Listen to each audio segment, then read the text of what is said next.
that, that cause most of the errors that we're. So when using the Monroe Institute tapes to neutralize your trading fears, to neutralize any fear, first and foremost, you have to decide to step through it. You want to step through a fear because you are attracted to the results, meaning an expanded freedom of expression, or as a trader, being able to trade without fear. So the way you'd use this plus no more, no more command would be when every time you notice yourself thinking or feeling the fear of being wrong, what I want you to do is capture the thought or feeling and use the plus no more function command to dissipate it. Then purposefully redirect your thoughts to a new belief you want to energize. Now when I say capture the thought, you know what I mean by that? Make it tangible in your mind. And you can do any number of things to make thoughts tangible. Just use your imagination. Like one technique or exercise that I used to give people years ago was to imagine that particular fear being a battery with all this negative energy in it. Like imagine a battery inside your mind and label the battery being wrong or what it means to be wrong. And then see yourself attaching these lead wires or ground wires into the ground and watching all the negative energy just flow right out of that battery.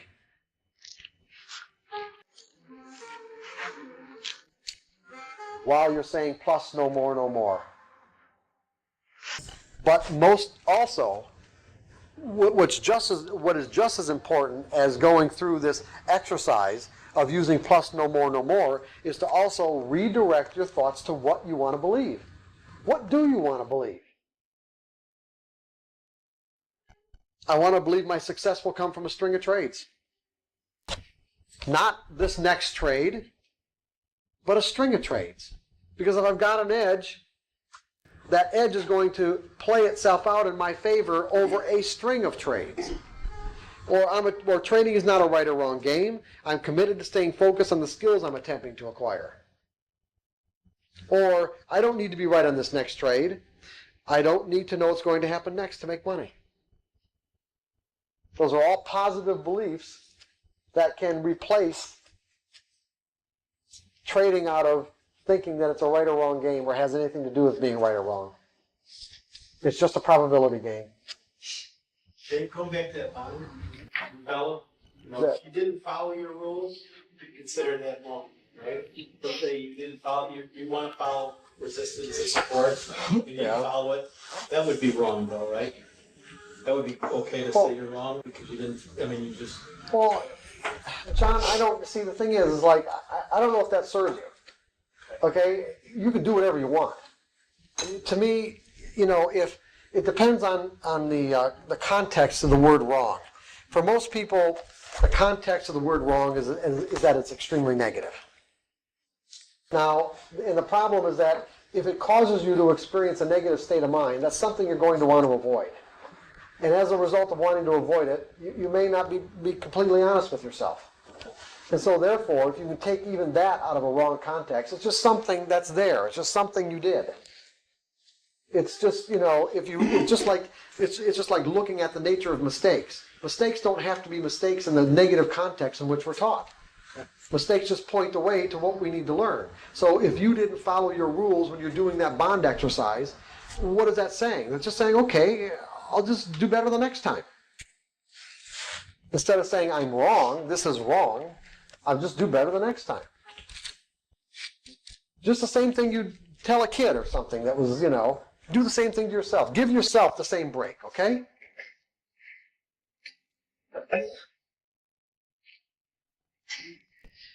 Losing money. We're going to go through the same process. Repeat the plus no more procedure from above, then purposefully redirect your thoughts to a new belief that you want to energize. So, these are the new beliefs. I truly accept there's a cost associated with trading. Therefore, I have determined what it would cost me to find out if this trade is going to work, and I'm willing to spend the money. Now, if you really have a problem with spending the money, there's another technique that I can give you that's really pretty powerful. Keep your checkbook by you and write a check out as a symbolic gesture for your willingness to spend the money on this trade.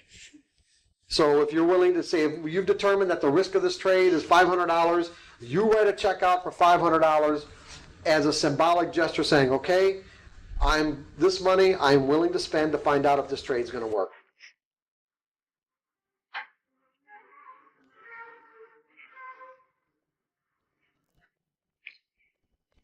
Can't write that check. You can't write that check. You're having, what is that telling you? Okay? Now, what's important here is to participate, right? So if you can't write the check, then what are you going to do? What?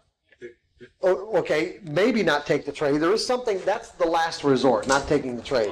What's that? Lower the numbers. Lower the numbers. Lower the number of the shares. You don't necessarily want to trade what you have determined the actual risk is of the trade. In other words, whatever that dollar value of the distance is, you don't want to move the distance just to accommodate the fact you can't write the check out. Trade smaller. If you're only trading one contract, you've got to That's a do problem. that, then you'd have to no trade. That's one contract. If you're trading futures, you're a one contract trader. That's a problem. Wheat. Go to corn and wheat, right? Mini contracts in corn and wheat. Yeah, mini wheat, $12.50 a penny, and the range is only 2 cents a day. So it's like Scale out. yeah, and scale out, right? Or trailing stop. Here we go.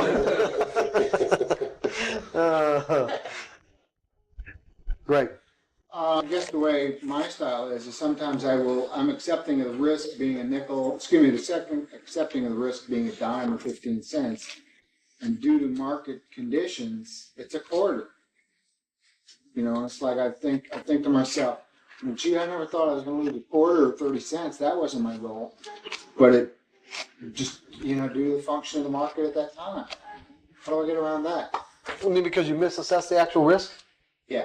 But, or you just, Then you just misassess the actual risk. That's all. that's it. There's That's it. you know, Isn't Yeah. isn't there Right. a difference between misassessing the risk and executing a trade at your stop? That's slippage. That's not Yes. it's slippage. I mean, it's Yeah. one thing if you say, I'm gonna lose a dime or 15 cents. Maybe trade You too- take the too trade out much. at 15 cents, but you don't get filled. I mean, you were still true to your cause. That's right. There's. The bid changed and there just wasn't anything. Hey, you know what, Greg? Why Greg, not? guess what? Anything can happen. See, Greg, if you didn't believe it before, you believe it now, right? The extra 15 cents proved it to you. and you still gotta go back to give it away with love. That's right. Right? Just happen. Because it is sometimes just happen. That's right. Trades. Okay, missing out. Repeat the plus no more function command procedure from above, then redirect your thoughts. Alternative beliefs could be the markets are in perpetual motion and will stay that way until everyone agrees on value. Therefore, there is always another trade. Amen. I accept that my results are a perfect reflection of what I've learned and how well I can act on this knowledge. This acceptance allows me to extract the insight out of the experience to determine what I need to learn to do better. So in essence, you really can't miss out on anything. If you had the capability of staying in that trade or putting that trade on at the time, you would have done so. It's that simple.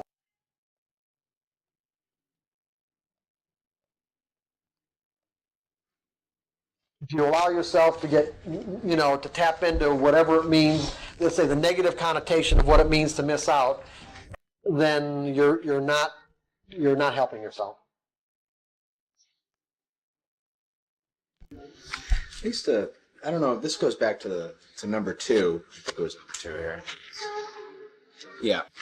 And I don't know if this would be, I always thought it was useful, but maybe in the context we're talking about, maybe the way it was worded wouldn't be. But I used to work with a trader who was a good trader, very carefree, good attitude and whatnot. And whenever he lost money on a trade, if it was like, let's say the bid fell away really hard as opposed to just losing 5 or 10 cents, the first words out of his mouth would be like, geez, man, I didn't think that was going to happen.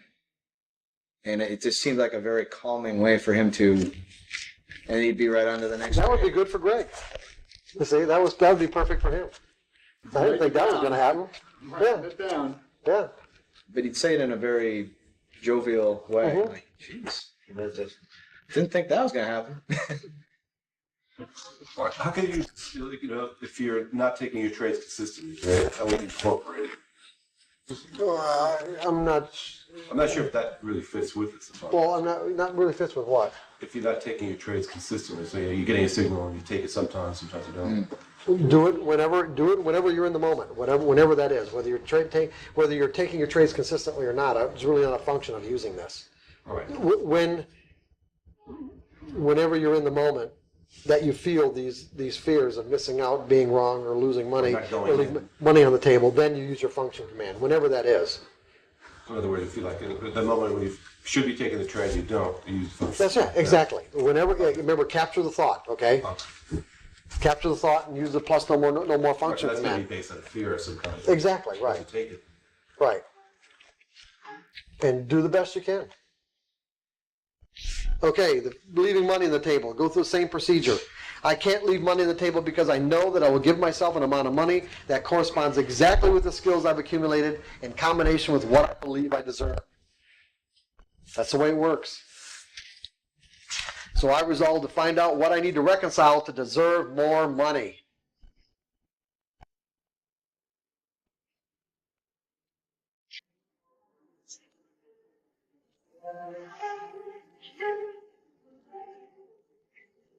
Any questions about how this procedure works? Yeah, I'm still a little fuzzy. So in the tape, It'll make more Of all sense people. after- no, I want to get right. Okay, go I ahead. want to get the benefit. Okay, good. So in the tape, as he's going through this, these negative thoughts may come to us. In the tape? not a- This has nothing to do with the tape. No, but as we, what does No, it? it doesn't have, this has nothing to do with the tape whatsoever. No. When we listen to the other side of the tape is going to sound exactly like the first side. It's not going to be any different, except the difference is, the only difference is that he will install this function command, which is going to be just a few phrases. Oh, okay. It's just a tool. And if this tool's in your mind, that's Right. waiting for you to use it at a conscious level. Okay. If you don't use it, it just dissipates basically. Right, okay. Okay, so like I said, Bob Monroe doesn't know what you want to do. He's just giving you a tool to use in a way at your discretion. Okay, I didn't Okay. understand that. Oh, okay, Obviously. good. Okay, yeah, okay, good. I'm glad you asked because maybe other people didn't either. How often do you listen to As often as you want. Does it install it farther? No, Just make it more cognitive. no. It'll just, like I said before, listening to the tape won't do anything to help you neutralize your fears or any unwanted beliefs. It's using the tool that will do it. Will it make the tool stronger for you to use or better able to use it? That's what I was going to say. I would say no. I would say using the tool is the only thing that's going to make it stronger. It's not like having a Because, see, dull the- knife and then sharpening it when we're listening to the tape. The only thing that's going to make the knife sharper is using the tool. Your conscious decision to use that tool. So you only have to listen to the tape once. That's never it. have to listen No, to you don't have to listen to this tape ever again after today. You can listen to it as much as you want because you like it, okay? But like I said yesterday, and I'm going to say again today, listening to the tape has nothing to do with this process. It's using the tool. When you believe in the tool, it will work. And the only way you're going to believe in it is by using it and seeing the benefits. And the more you see the benefits, the more energy that you're going to put into it, and the faster it will work.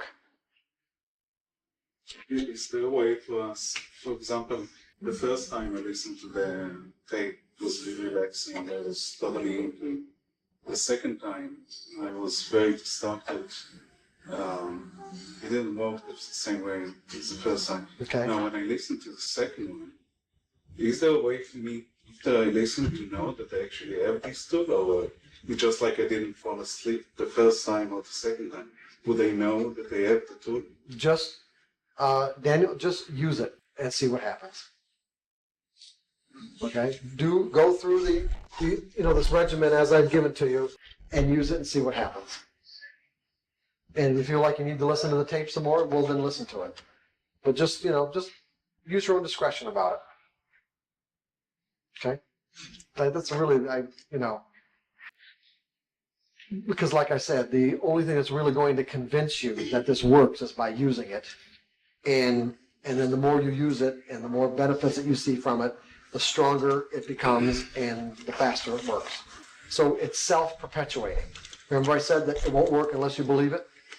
So the whole idea is to use it and then believe it. It's self-perpetuating, self-prophesizing, as people might say. Greg. So I guess, so as I'm sitting there trading away and I have a negative thought come into my mind, what I do then is say, plus no more, and then Capture the thought. Go through the instructions. Okay? Capture the thought. Make it as tangible as possible. Then with as much conviction as possible, say plus no more. Okay? You have to make the tangible thought negative, almost as though you're saying it to yourself, to seize it, and then do the plus no more to chase it out and put the new thought. Well, it's already negative. You don't have to make it negative. I know, but I mean, in the middle of the day and the markets are going crazy and you have this fleeting thought, you're trying to do it on the fly. Yeah. You got some problems. I mean, it's almost like you take that moment and say, I had that fleeting thought of disruption. Mm-hmm. So let's bring it back because it's gone. Let's bring it back and make it tangible that I actually thought through the Oh, process. if it's gone and you want to bring it back and do it that way, yeah, you can do Yeah. it. Chances are it won't be gone. That's what I'm saying. Okay. You know what I mean? Like, once it pops into our brain, unless it gets reconciled in some way, it normally doesn't go away. Right, so as soon as you become conscious of that thought, Yes. capture it and Right. say the plus no more, redirect. Right. I'm glad to see all this enthusiasm. This is good. No, it really is. I'm not being facetious. I'm being quite sincere. Nice. But I think it's time for lunch. Yeah? Good. Quick one, or what are we doing for? Yeah, just an hour for lunch. That's it. Okay. An hour or a little less, whatever. Did they set us up? Same place, same back channel. Like to, I think the signal's consistent. Yes. Ask it again. If what coming, let's put it this way, if what you got out of coming here was just the impetus to do that time exercise, in other words, if you could walk out the door in a couple of hours with just the conviction to do that exercise alone, it was well worth your while to be here. I think it was worth it. No, you don't have to say that. That's not what I'm saying. Okay? That's not what I'm getting at. I want you to. I really want you to see, to kind of grasp what I'm getting at, is that if going through this experience for 2.5 days caused you to come to the point where you've made up your mind just to do the one exercise, that one exercise about staying in, helping you with your patients, and putting a time constraint on the amount of time that you stay in a trade, that you either stay in that amount of time or get stopped out. If it just caused you to get enough conviction to walk out and do that exercise, then it was well worth your while. Because if this is what it took, if it took all this just to get you to come to that, ask yourself how long it would have taken otherwise had you not come here. Yeah, good point. what's it gonna produce for you? I would definitely do it. I've made up my mind. Okay. Making you start. But do you see what I'm getting at? I do. If it took all this stuff from Friday night, all the stuff we went through yesterday, and all the stuff this morning to get you to the point where you say you finally made up your mind to do it, then that's what it took. Right. And that's why you came here. Right. That's true. Okay? Now all the rest of the stuff, just put on the back burner until you get done with this. Because by doing just this one exercise, and this is what I'm talking to all of you, not just Jake. By doing this one exercise, it will give you a resource to do another one, Right. if it's necessary. Interesting. And see, one of the reasons why people focus in on all of it, in other words, like, okay, well, what about this, and what about this, and what about this, like you kind of have this tendency to do, Right. okay? In a way, what you're really doing is kind of sabotaging the whole process by focusing on trying to grasp all of it. You won't do any of it.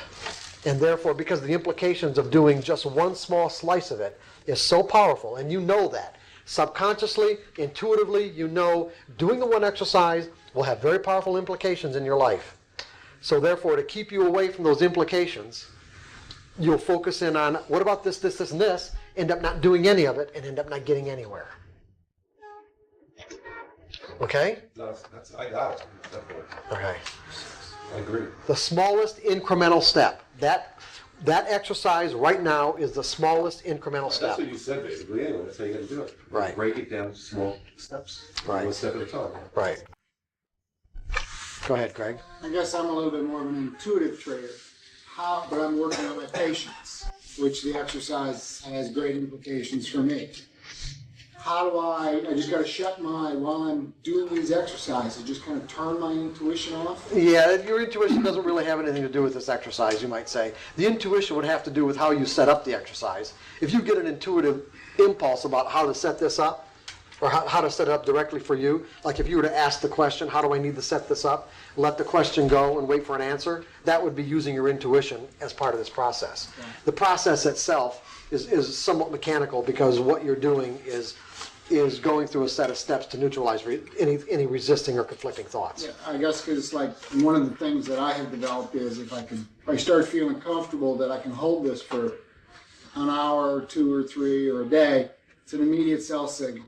It's feeling that comfort. That's it. It's an immediate. I'll just hit the bid or get out. Yeah. And that's worked for me. Well, the other thing too is what we're about to get into is scaling out. Scaling out will also. Do you do that? Absolutely. Oh, okay. That's not an issue. That's part of your regimen. Yeah. Okay. Well, then what do you have a problem with on the last portion of your position? Letting it ride, letting it Yeah. Yeah. Do you have points you project out in the future that where it might get to? Sometimes. Well, And I it can't feel be bad when it sometimes. gets there. Well, what do you mean to feel bad? Well, it's like the other day. I was like, "Damn it! I knew it was going up. I knew it was going to go to 19. All I had to do was just sit on my hands." And With not- part of your position, you've already got most of it off. Generally, yeah. No, well, not generally. I mean, that's Yes. the whole point. You've I have a small got piece to of it. have a regimen where you've already booked a substantial amount of profits from the move. Right. You've got a small portion left. Yes. That small portion should be virtually meaningless. Meaningless. Now think about it. You've already booked a bunch of profit. There's no possible way you can lose on the trade, even if it comes all the way back to your entry point, because at that point you just scratch it, right? Right. Okay. So where's the significance here? I guess in what goes through my mind is You don't have to answer it now. That's a question you can ask yourself. Okay. Why it can't be completely a risk-free opportunity for you? Because you can project your point out to the future. I mean, project your point to where you think it might go. If it either gets there or not, it gets close to there. You can get out anywhere you want. And the other thing too, if your point that you're projecting it to has a possibility of it getting there, if it gets there and starts to back off, but it looks like it might blow through it, and you've gotten out, you can always get back in Yeah. as a breakout trade, right? Yeah. Okay. Wait for it to break out and confirm. Yeah. Wait for it to pull back a little and buy it back. Right. Day. Exactly. That's what I used to do years ago when I first moved to Chicago and I was trading silver a lot. When I would ride a move up to a significant reference point and get out close to the top. You know, book all the move on the last portion of my position, and then if it was something like this, you know, like I had, and you know, I had a significant reference point. Let's say on a daily chart, the market's coming up here, and I'm going to go over this again in a little bit. But basically, what I said to myself and the clients that I had, you know, also in silver trades, is that, you know, if I got in somewhere down in here, I don't know if the market's going to get through this resistance or not. But what I do know is that if it does, it could be significant and keep on going. So basically, what am I risking to find out if it gets through there? In other words, people want to be on for the big move. They want to be on for the big ride, okay, as big as they can get. Now, I've already got most of my position off anyway, so what I did is that I just always took my position off close to this high right here, and then had added it back on as a buy stop up here. So if it went, so what I was basically risking, I was risking not getting the opportunity to book that much profit and saving myself, or booking that much profit just to find out if it was going to break through. In other words, this is what I'd be risking to find out if it was going to break through. I didn't want to risk all that. So I would forego the possibility of getting this much profit if it did go through and I hung on, as opposed to getting out and taking my profits and reinitiate the position right up here.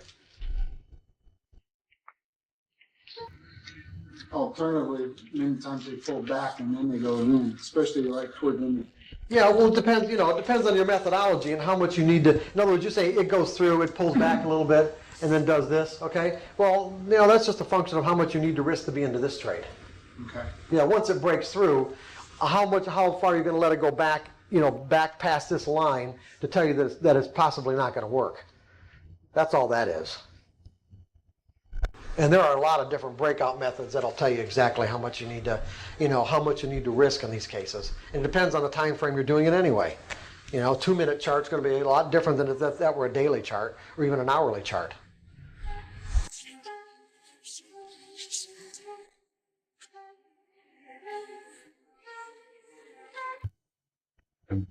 Okay, the part that I'm just going to briefly go over this because I've already really covered a lot of it, except for a couple of points that I want to make. And that's on page 6 of section 5, the practical philosophy for change. Remember we've talked about how we're in a universe that is constantly expanding. And if that universe is conscious, we're conscious.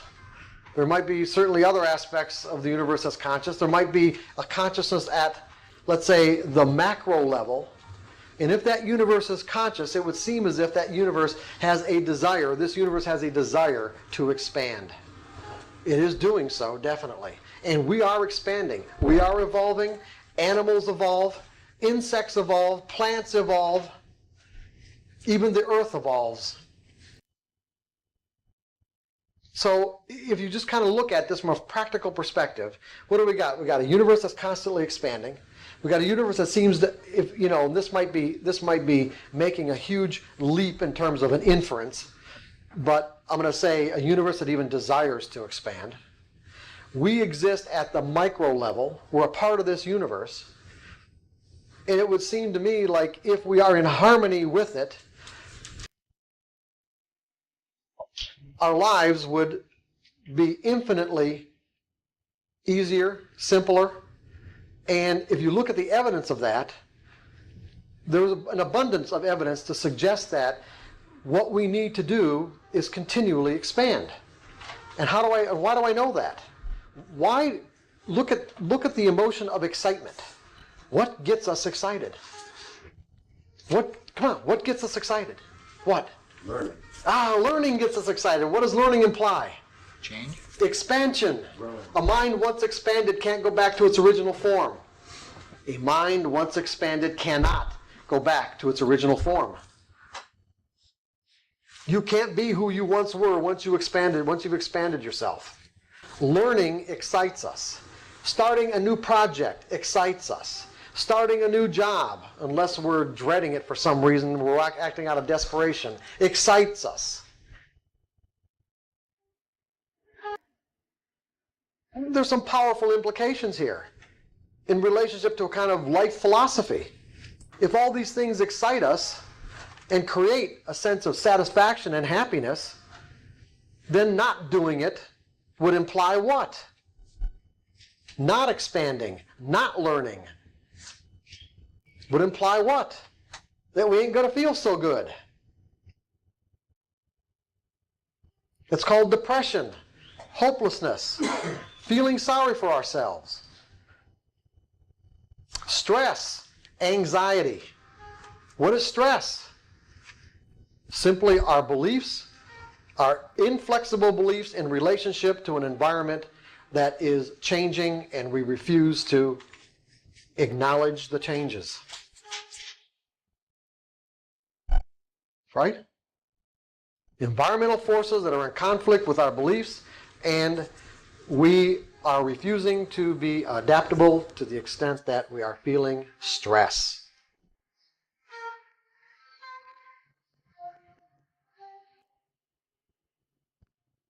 Now, at the same time, look at it like this. We have one external source of information. I say one, meaning all the forces in the universe that exist outside of ourselves is an external force generating information about its nature and characteristics. But we have three internal sources of information.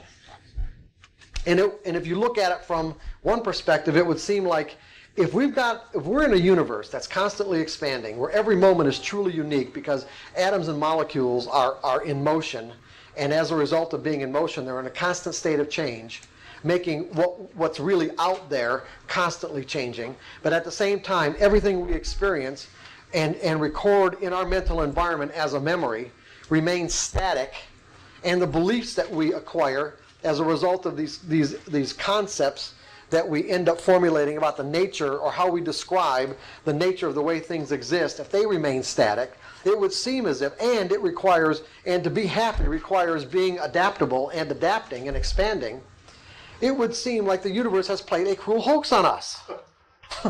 Right?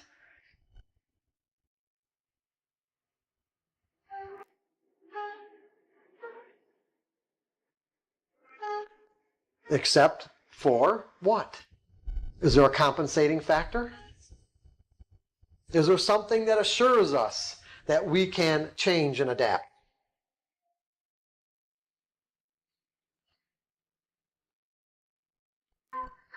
Our ability to decide. Yeah, our ability to think. Remember, our willingness to think. It all boils down to our willingness to think. Our willingness to think, the thinking process is not bounded by any constraints whatsoever. It's only our lack of willingness that keeps us from asking a question. You can ask a question about anything. If the question's honest and sincere, you will get an answer. I thoroughly, 100%, unequivocally believe, ask and ye shall receive. So all the answers are out there. It's a matter of opening yourself up. That's right. Right. All the answers are out there. Whether they get dumped in your brain, as inspiration, or whether, you find yourself opening a book or turning on the TV, some synchronistic thing, or overhear a conversation, as long as you are open, I guarantee you, you will get an answer. And I think too, things come into our life when we're ready to learn them too, right? That's the sincere openness. Okay? That's just another way of saying I am sincerely open.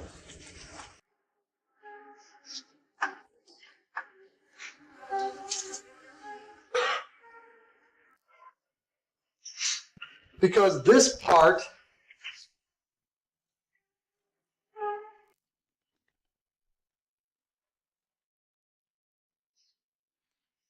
we've got what relates to this would be, let's see how we got that set up. So, yeah, we've got beliefs and memories. See, at these two levels right here, we have beliefs and memories and associations.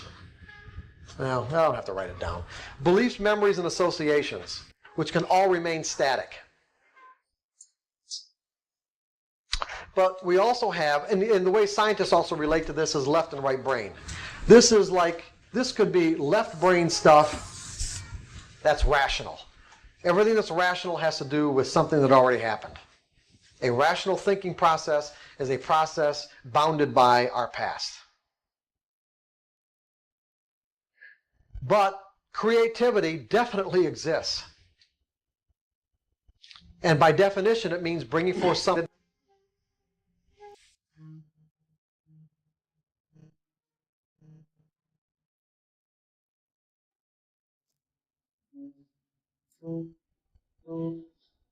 Be used to trust the intuitive level more. Meaning you may enter the trade based on some intuitive idea, but yet you're rigid enough to know that you'd employ money management and objective parts into that. Absolutely.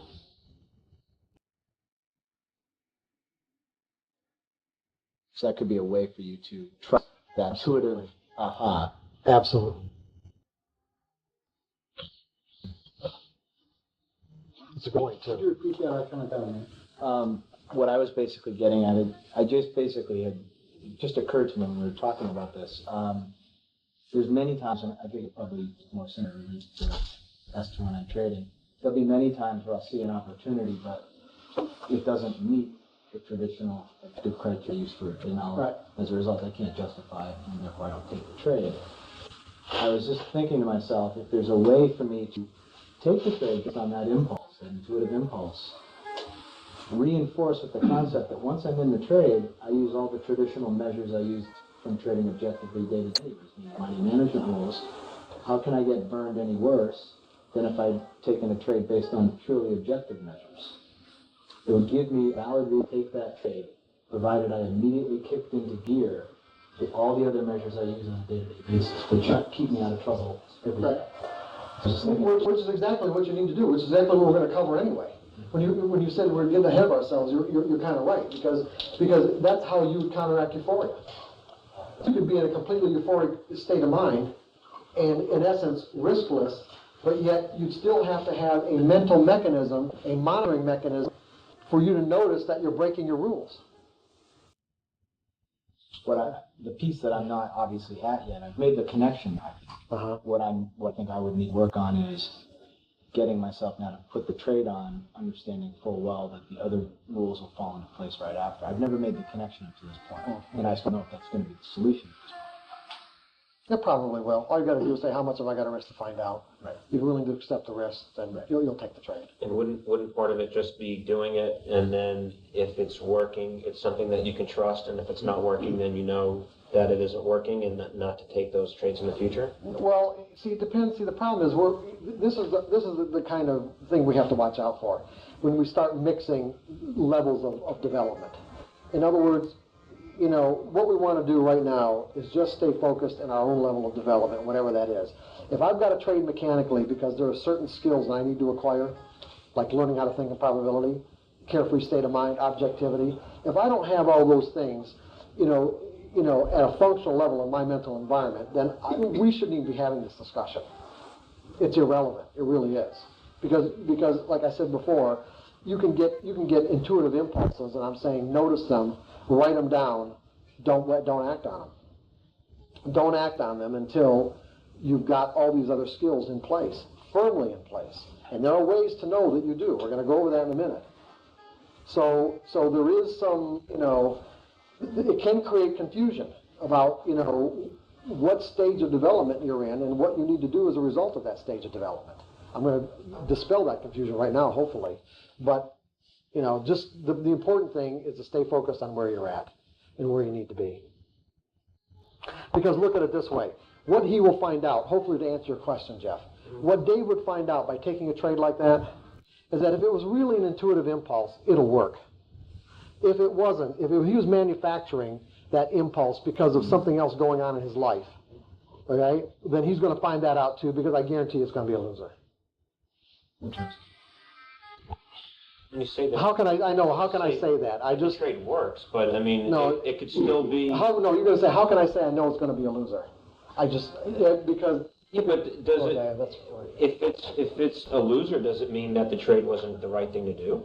I mean, we never know. No, I that's didn't gonna say it be- was right or wrong. I just said it wasn't intuitive.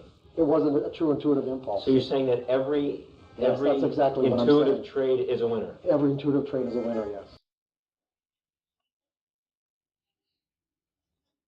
Okay. That's what it means to be in the zone. You're in complete harmony with your environment.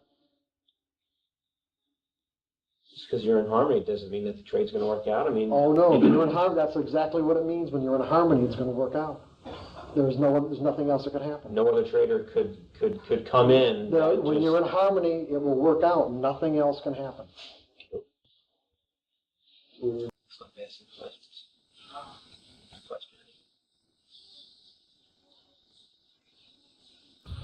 When you're in the zone, what you do in relationship to what's going on will be virtually perfect. That is the definition of being in the zone. If it was a true intuitive impulse, it will be action. If it was something else,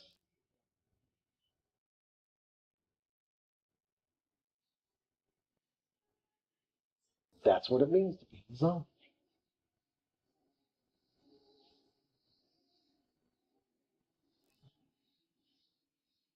When you see athletes in the zone, what are you seeing? What are you seeing? Perfection. Perfection.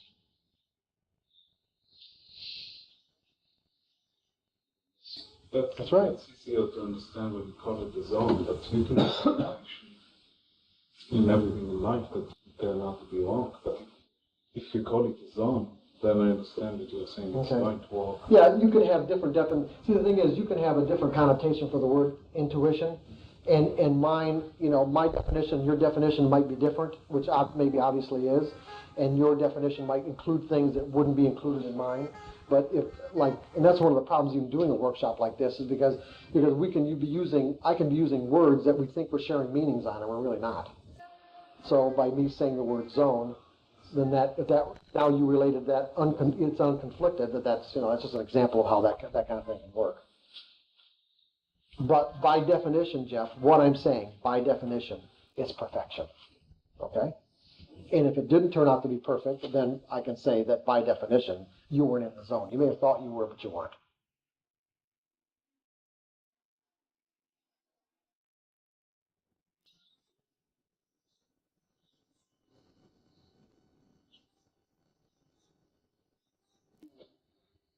So I'm glad we went through this because there was obviously some misunderstandings about it, I guess, right? Or was there? No? Cool. Okay, let's, so are we done with that part, that kind of philosophy about, just a little practical philosophy about changing? That was on page 6 and 7 of section 5. And I've already gone through this really plenty of times, so we can move on, can't we? Mm-hmm. Okay, good. Okay, let's create and grow the most ideal beliefs about trading. Oh, no. We'll do that last. Here's what we're going to do. Well, I want to finish up the material here. We'll do the tape, and then if you guys want to go through some trading patterns, I don't normally do that, by the way. And I didn't really know the consistency of the group before I got here, and I was planning on putting up a bunch of charts and patterns, just kind of some fib patterns and AB equals CD patterns. I normally don't ever do this. But if you guys want to, later on, after we get done with the rest of the stuff, we can. Yeah. Okay. But I'll make sure we get done with all the rest of it. Because Sean has to leave by, 3 o'clock or 3:30? Okay. If we wait till 4, we can start trading Nikkei futures. Hey, great.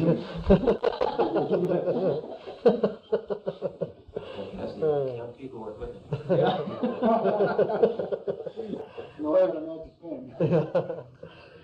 Okay, what's the primary objective?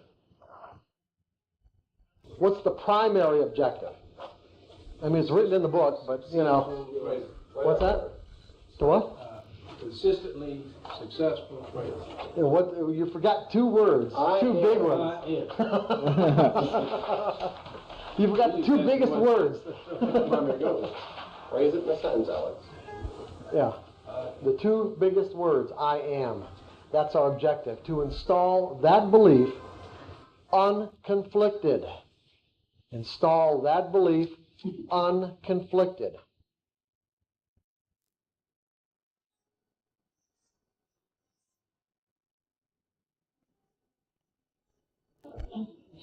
Go ahead, Sean. Will it have the same effect if you say, for example, I will trade consistently and successfully? Or do you have to say, I am? I go along with Lewis here. I wouldn't use the word I will. I'm not saying that can't work for some people. I trade consistently and just wondering. Semantics is really important. It really is.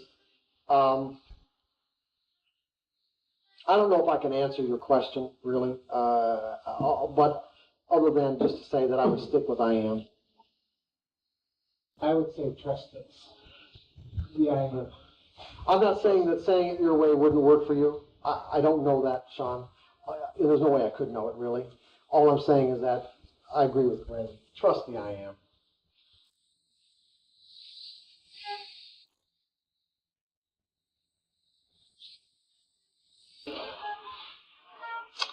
Okay, so consistency is a function of a carefree, objective state of mind where we're making ourselves available to perceive and act upon whatever the market is offering us from its perspective in any given now moment.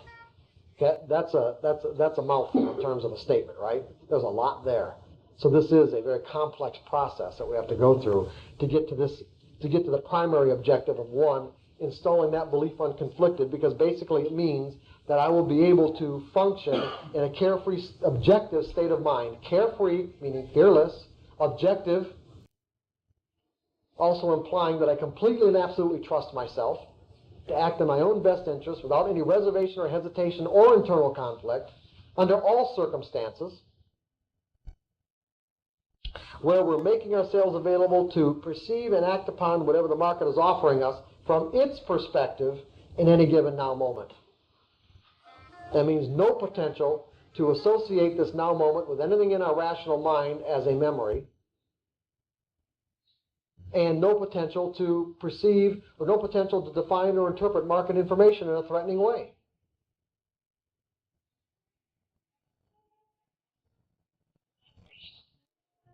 How are we going to get there? I've got 7 principles of consistency on the next page.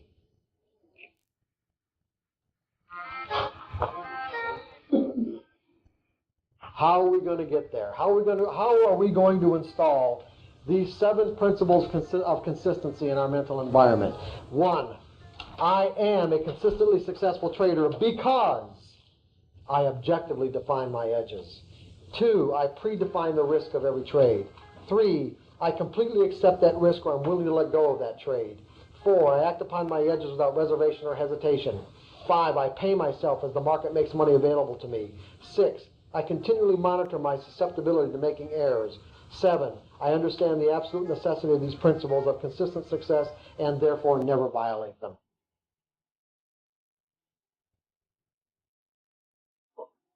How are we going to get there? We need a 5-mile rule.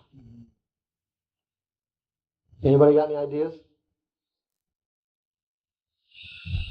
If we're going to set up an exercise, to do this, what might you do based on what you've learned so far? Start small. It could start small, yeah. That could be part of it. Trade mechanically. Trade mechanically. Ah, okay. What benefit is that going to be? You're following definite rules, you're not guessing. Okay, but how is that going to help you be objective to trade mechanically? Because your mechanical system will probably have many of these rules implemented into it. Well, trust the rules. Well, it could do all those things, but that's not really. What does it mean to be objective, guys? Well, that's thinking in probabilities, right? Right. Okay, and what is thinking in probabilities? Anything can happen. Every moment is unique. I don't even know what's going to happen next to make money. There's a random distribution between wins and losses, and they give a set of variables to define an edge. And was there a last one? Did I get them all? We need a flashcard for that. There you go. That is printed in the book in the beginning somewhere, verbatim, isn't it? Yes. Yeah, it is. Fine. Page 5? No. Did I say 5 or did I say 4? Did I say all of them is what I'm asking? It's section 3, page 5, there's 4. Oh, here we go. Yeah, anything can happen. Every moment is unique. There's a random distribution between wins and losses on any given set of variables to define an edge, and you don't need to know what's going to happen next to make money. And there's actually 4. There's a sub one of number 3. Okay? That's what it means, okay? Now, how are we going to get those 4, let's say, fundamental truths of what the market is into our mind at a functional level? What are we going to do? We know, let's put it this way, we know that there's going to be some sort of conflicting energy inside of us, right? We know that because our minds are inherently designed to associate, and we have all these probably cultural beliefs that are going to cause us to have the potential to define and interpret market information in painful ways.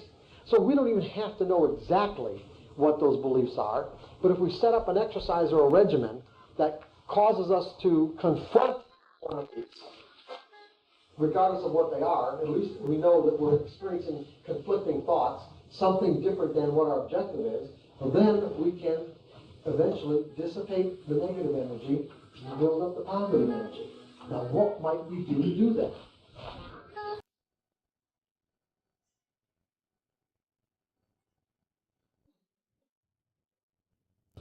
Well, go ahead, if you know the answer, say it. Trade mechanically for a certain period Be of time. specific. Be specific. Trade mechanically for a certain specific period of time. It's until the point you have no conflicts in it. Time. You're going to do a time exercise. This particular, what we're talking about now, is not necessarily dependent on time. A sample Wait a second. Is there a problem with this? Yeah, you pop it off there. I did. Oh, No, I meant the sample size, not time duration.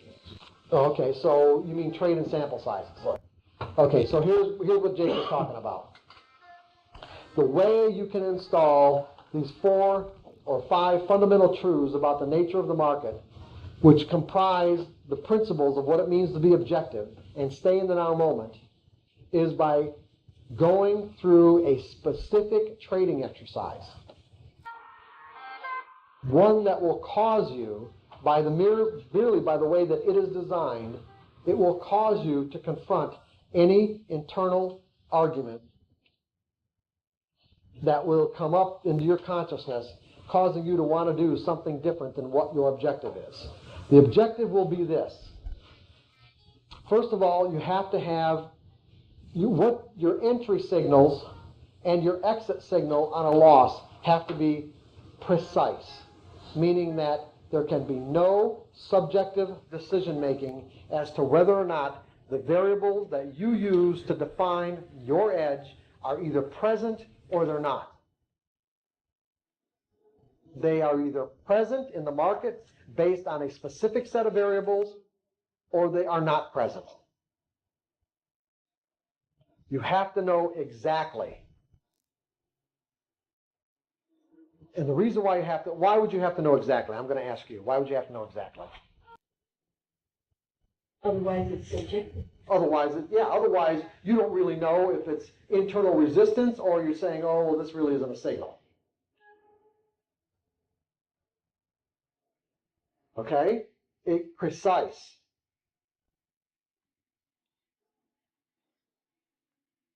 And then you commit yourself to trading in sample sizes. Sample sizes meaning 20 to 25 trade sample sizes. So instead, 2, 4, 5, 6, 7, 8, 9, 15, 16, 17, 18, 19, 20.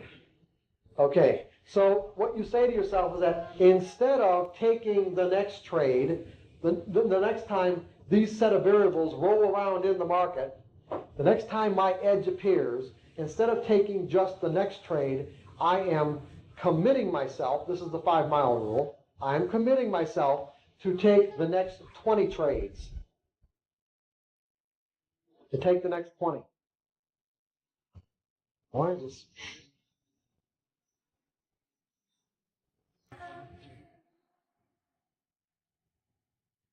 Oh, wow. Can you guys still see that? Is everybody all right? I'm going to commit myself to take the next 20 trades. Now, what is that going to do for you? I'll set up the details of this in a second.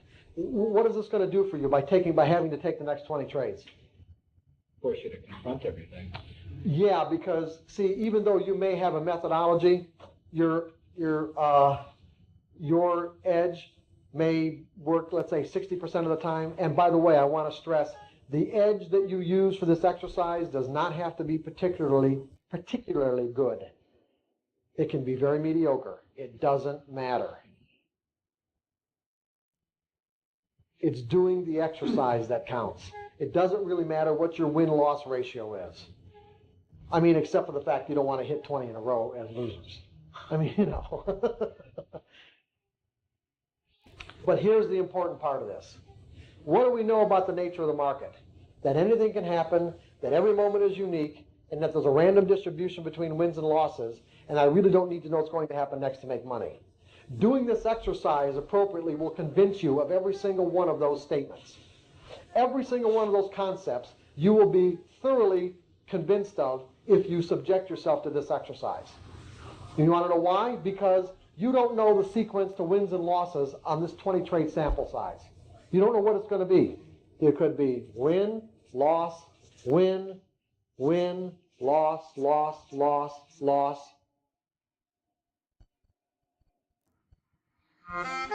Now what do you do? No, it doesn't matter. Just say no. Now, say you've just taken 4 losses in a row. It doesn't, you still have to take the trade. Yeah, you still have to take the trade, but what is your rational mind going to be screaming? I know what's going to happen here. I know this trade is a loser. Right. And when you put this one on, and it turns out to be a winner, and I will say that in almost all cases it will be. Really, I'm serious. It will be. Then what? Then You just added energy. You just added energy to a belief that says, you know what? I thought I knew what was going to happen. You know, I didn't. Or anything can happen. Every moment is unique, meaning that, okay, I don't know. It only takes one trader somewhere in the world to negate the positive outcome on my edge. And I thought that one trader or more was definitely going to do it. But the reality is, it didn't happen that way. Anything can happen, meaning winner or loser. And you know what? Since I didn't know what was going to happen next when I thought that I did, I really don't need to know what's going to happen next to make money. And you go through this exercise. Well, let's put it this way. You go through the exercise, all 20, as best you can. If you can't get these trades on perfectly, that's all right. Because the whole idea is to do this until you can. So if it takes 2 or 3 or 4 or 5 of these 20 trade sample sizes or more, it's going to take as many as it takes. And keep on doing it until you can do it. What? How do you know when you're done? do it without giving it thought, and you don't have your trade carefree. Yeah, you can do it without any conflicting or competing thoughts. That's how you know you're done. You can say, I've arrived. I have arrived. When you can go through one whole sample size without anything in your mind telling you to do anything different than other than what you set out to do. That's how you know you've dissipated all the conflicting energy.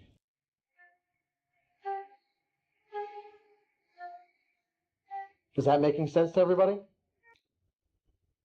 How you know you've dissipated all the conflicting energy is simply, I can get through a whole sample size, and you know what? I didn't have one conflicting thought. Every time my edge appeared, I did exactly what I needed to do. You scale down your size to your comfort. That's right. Now, we'll get into the details in a second. But yeah, I just wanted to get conceptually what was going on here. So if you get through those first maybe 6 or 7, and then you just say, I'm not doing this next one, I don't care, do you just go ahead and finish your 20, or do you start over? No, you finish your 20. Well, I'll go through. And see, the thing is, here's what I mean by finish your 20 is that if whatever set of variables you use to define your edge in this 20 trade sample size, you can't change in the middle of a sample size. However, once the sample size is over with, you can go back and look at your results and say, you know what? You can tweak your variables at that point. And that's why we limit the number of trades, because you just might have a really dysfunctional set of variables to define your edge, and you don't want to keep on going indefinitely.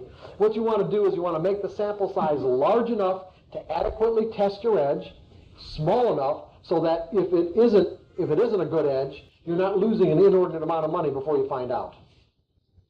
So in the middle of a sample size, you can't make any changes whatsoever. At the end of a sample size, you can go back and then use your creative juices and possibly getting some inspiration on how you might change your variables to improve your results. I think that's really important, because I think even with myself in developing my own system, I would get stuck, but I wouldn't have enough sample size to really wait. I'd change things in between. Can't change things in between. Finish the sample size. If you don't get this trade on, then when the next time it rolls around, do your best to get that one on. Just keep on doing it until you can do it flawlessly. the execution and mental thought quality, not the results. Yeah, not the results. Yeah, the results might be quite mediocre, as a matter of fact. As a matter of fact, if you can do these and end up scratching, paying for commissions, I think you're doing great. No, just think about what I said. You can do a sample size and scratch or even pay for commissions. You're doing great. Okay? Great. I didn't say good. I said great. If you just do well enough to pay for commissions, you're doing great at the end of a sample size. Go ahead. Like two things kind of occur to me. They have two different sample sizes with two different strategies or techniques that I'm trying to perfect within myself. Can I mix them or just work on one at a time? I don't know. You confuse me. Okay, one of the things I want to do, and that I do now, is buy on the bid, buy a strong stock when it's pulling in on the bid, and I want to hold it against me longer. Okay. That would be a set of rules for one sample size. Okay. Now what's the other one? Hold my last 100 shares to go. Just hold it longer. Why can't you do it in the same sample size? Because one's two different functions. Well, that's why I don't. Yeah, because one's a function of taking profits. You're not mixing anything. We haven't gotten into taking profits yet. I haven't gotten into details on how to do this. I'm just talking about the concept right now. So it seems to me like, based on what you told me, unless I still have misunderstood, you can do both those things in the same sample size. Okay. But if you only have one setup in the sample size? Only one setup, right. Right. Only one edge. Only one edge. Right. That was going to be my question. Okay, so for an example, what I'm proposing is that, because a lot of you guys are stock traders, I trade futures, so if you trade futures, you're going to have to trade 3 of something, because what I'm proposing is that you, to satisfy one of the principles, is you have to pay yourself as the market makes money available to you. What I'm proposing that you do is learn how to scale out, which we'll get into in a minute. But I had to say that to set this up. So that means you have to trade at least 3 of something, so that you can scale out in thirds. Go ahead, Jake. Can I go ahead and do this methodology before I do the time thing, or at the same time? I'm not quite sure what to do. Well, you can do, yeah. Damn it, that's like, yeah, you can do really, you can do it at the same time. I can say you could set this up where you could satisfy both of them when you get right down to it. Okay? You're just adding a time dimension to your edge. I think I can. I could. Yeah. Okay. Now, you don't have to trade 3 contracts. I mean, you can do this with 1 contract, although if you trade futures, but if you trade stocks, it's really easy, because you can divide the number of shares you trade into any fraction that you want. I mean, you can divide it into quarters, into thirds, or... How can you do with less than 3 contracts? Just do it with 1. If you can't afford it. Scale out. Well, I know you can't scale out, but that's, but if you're not at a point where that's the part that matters, what difference does it make? Just doing it 1 step at a time. Jake, when you get right down to it, if you can't stay in market contract more than a tick or 2, what difference does it make if you have 3 on? Sometimes easier.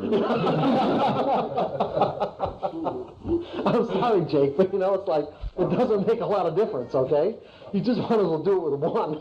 Or do as many as you can. What? Do it with the 3 then. No, I would just do it with 1. Do it with 1. It's all right, okay? 1 will satisfy the objective of your exercise. Okay?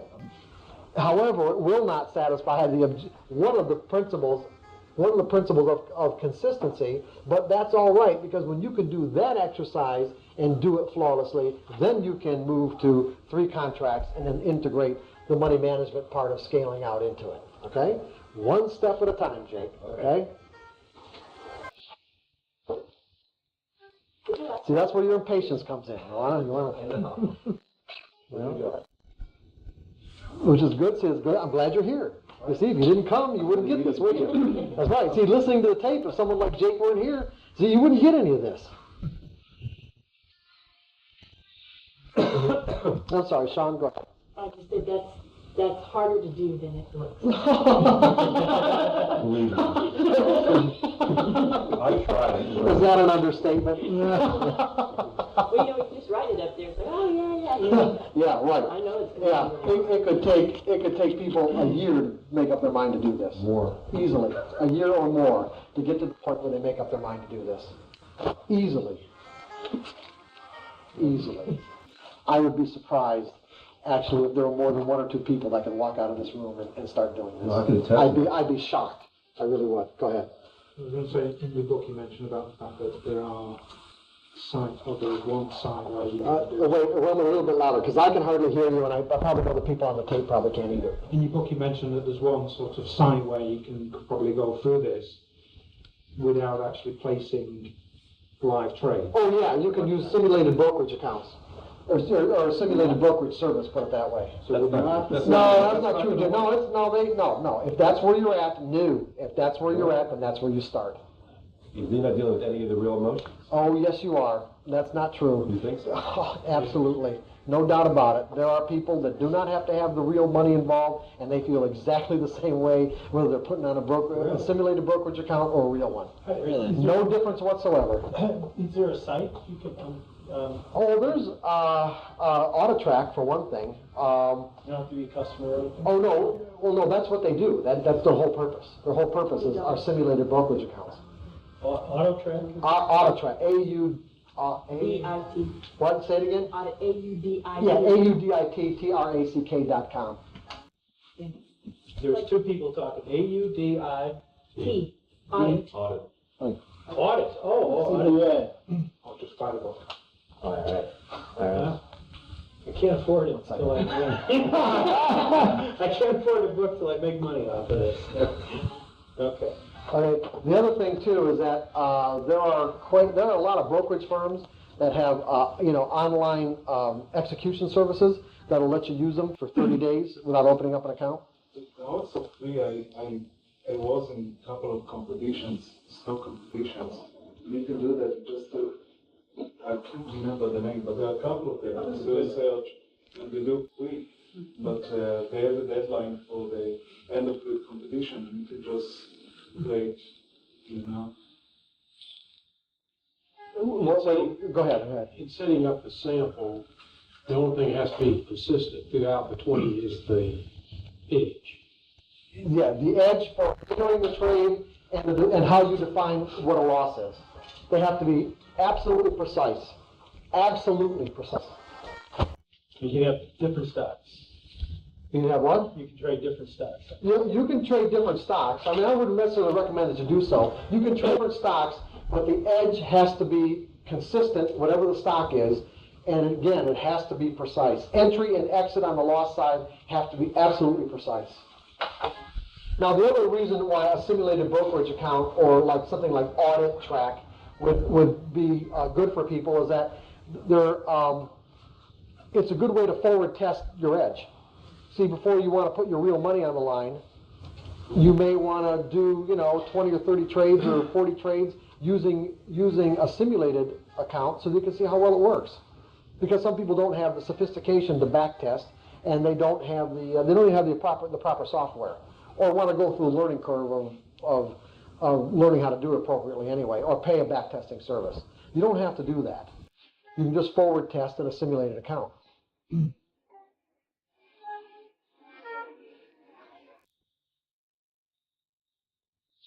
Can I just ask a question about Sure. AutoTrack? Yeah. Is it basically a service whereby you're seeing live price data and you're putting the trades into a fictional account with X amount of dollars in it? I don't know that audit. See, I haven't. It's been many years since I've even seen their site, and so I don't really know what they have available right now. It's probably pretty sophisticated, but I just don't know that. Okay. But I do know that there are, like I said, there are brokerage firms that allow you to use their online execution, which will give you live data and executions really live, but there's just no money behind it. It's a simulated account, and it's a perfect way to test a set of edges or an edge. Okay. Yeah. If the strategy that I want to do the sample on if the strategy that I'm trading now has 3 different edges, let's just say, breakouts, pullbacks, and something else. For the purpose of the test, I'm just choosing breakouts. Is that right? I'm just choosing one Pick out of one. whatever. Pick one you like the best. Just one of them. If you want to do 2, then do it based on 2 different sample sizes. Just want to make sure. Thank you. Now, the other thing is that since our loss, what we determine we need to risk, to see if our edge is going to work has to be precise. We can actually calculate in advance exactly how much I need to risk on all 20 trades if all of them turned out to be losers, right? If under the unfortunate circumstances you had 20 losers in a row, which is pretty unlikely, but it's possible. Under those unfortunate circumstances, the accumulated amount of money of 20 losses in a row, you have to be able to afford, obviously. Utilizing a mechanical stop. And you couldn't get there if you were using breaks to lower the prior day. The stop has to be precise. Yeah. Okay, so in each case, it has to be something that you can define in advance, that amount of money, and it should be consistent in each case. It really should. So like a dollar stop then?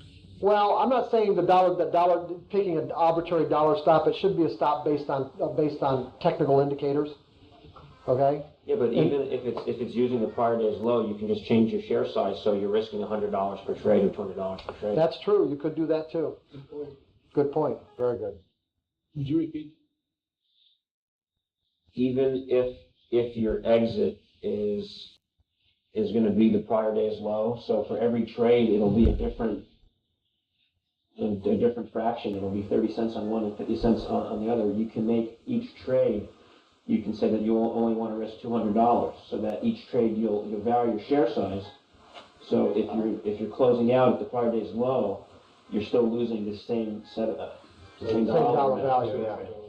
Yeah, good. Yeah, thanks, Jeff. That's good.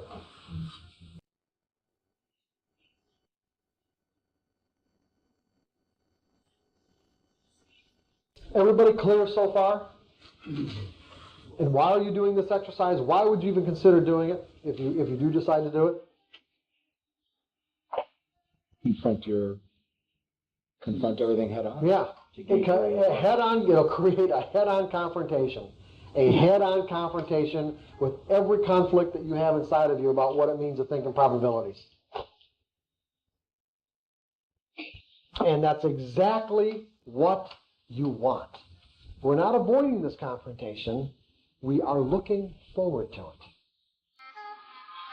Because the sooner we get through it, in other words, every time I act in a way that's consistent with my goal or desire, I am adding energy to a positive belief about what it means to think in probabilities. I am detracting energy from all the other conflicting beliefs.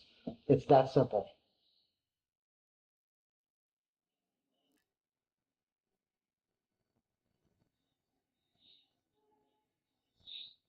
We are looking forward to the confrontation. Ready for a rumble. Is there like a support group we can call? Not a bad idea, actually. You want to create one, go ahead. How many people come out the other end? What's that? How many people come out the other end? How many people come out and what? Come out To make it through. Oh, make it through the other, I don't know. Not that many people will even do it, really. I tried. Twice. It's tough. It's a hard thing to do. As simple as it is, it's hard to do. It's hard to get to do it until you can do it without conflict. Especially after the third loss.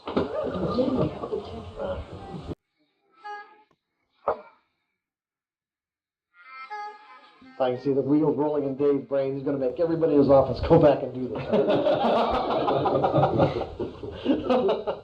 Well, actually, I was thinking back to a time when I first gotten started as a trader.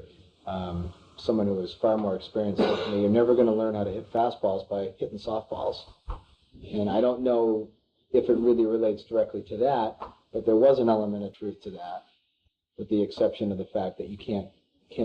What he was really defining, or what he was trying to point out to me is, you should trade larger on a per trade basis, but if you don't have the skills necessarily, you don't want to go in there swinging 1,000 shares if you're still learning. But maybe what he was trying to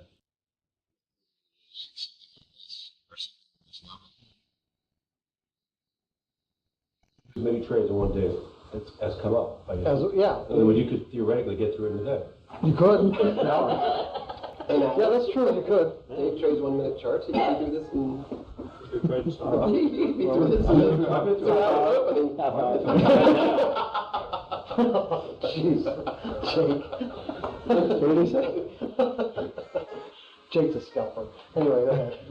If you were trading 5 or 10 minutes, then it might be a couple of days before you do all 20 trades. Sure, sure. If on the other hand, your Daily edge charts? only does once a week, That's right, it could take you 10 weeks. wouldn't be any difference in terms of... You know, well, it just depends on how fast you want to learn. If you use daily or weekly charts to generate signals, and they don't come up very often, it's going to be tough to do this exercise.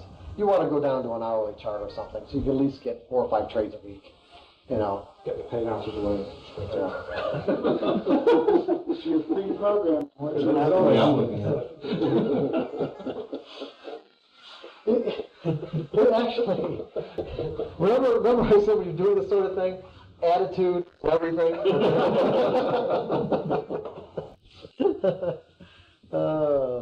Getting comfortable with being in a state of discomfort, getting comfortable with being in a state of discomfort would help you a lot. Because the more comfortable you are or get with being uncomfortable, the faster the discomfort leaves, or it just becomes a natural sequence of events, meaning that I intend to neutralize this belief, install this belief, and there's no discomfort at all anymore. Whereas initially in this process, neutralizing beliefs can create some degree of discomfort for a while, because in some ways it can be a little disorienting. It's like if you really effectively knock the energy out of something, it's like a part of your identity is gone for a little while, and you kind of get used to it and everything's fine, and you just kind of say, okay, this is who I am now. But the more you do it, the easier it gets, and the less discomfort there is. And in fact, there doesn't have to be any discomfort at all. Can it create feelings of anxiety as the beliefs are going? Well, I guess it's hard to say. I mean, everyone's probably going to be a little bit different.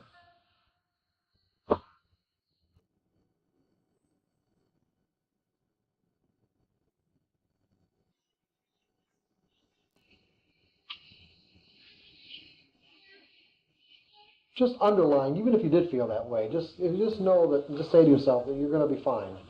That, you're just stepping into a new version of yourself. That's all. Because you're going to be fine. I'm just stepping into a new version of myself. Okay, a much greater version. I'm stepping into a greater version of myself. I will be fine. And you will. You really will. I'm right. You guys ready to go again? One of the things we were talking about, while everyone else was talking, was that John also did Evelyn Wood's reading dynamics, and I asked him to experience the same thing. And go ahead, John. Oh, yeah, and actually the comprehension was mentioned. Comprehension was better too, but it was the same thing. Once I stopped reading, when I got out of college, I stopped reading. But I went home for the summer, came back in the fall, and it was gone. I don't think I ever got to the point. And one other thing I mentioned too is that years later I saw a TV program, one of these kind of amazing feat kind of TV programs where they took a guy who claimed to, I guess they measured him at about maybe 25 to 30,000 words a minute.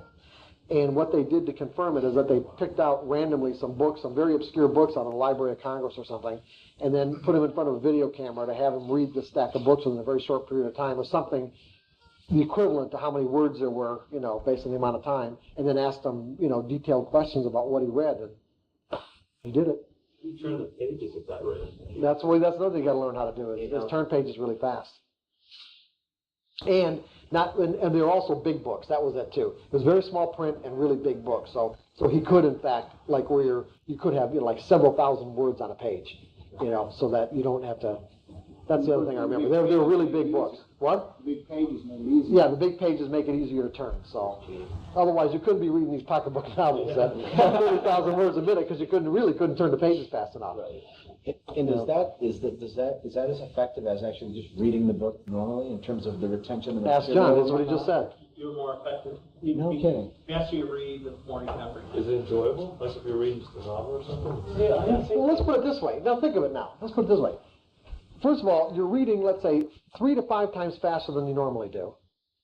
And so if you enjoyed it the first time, or you didn't feel like you got enough out of it, read it 3 or 4 more times. and you're still doing it faster than what you normally would. That's nice when you said you read books 50 times. No, I wasn't using no.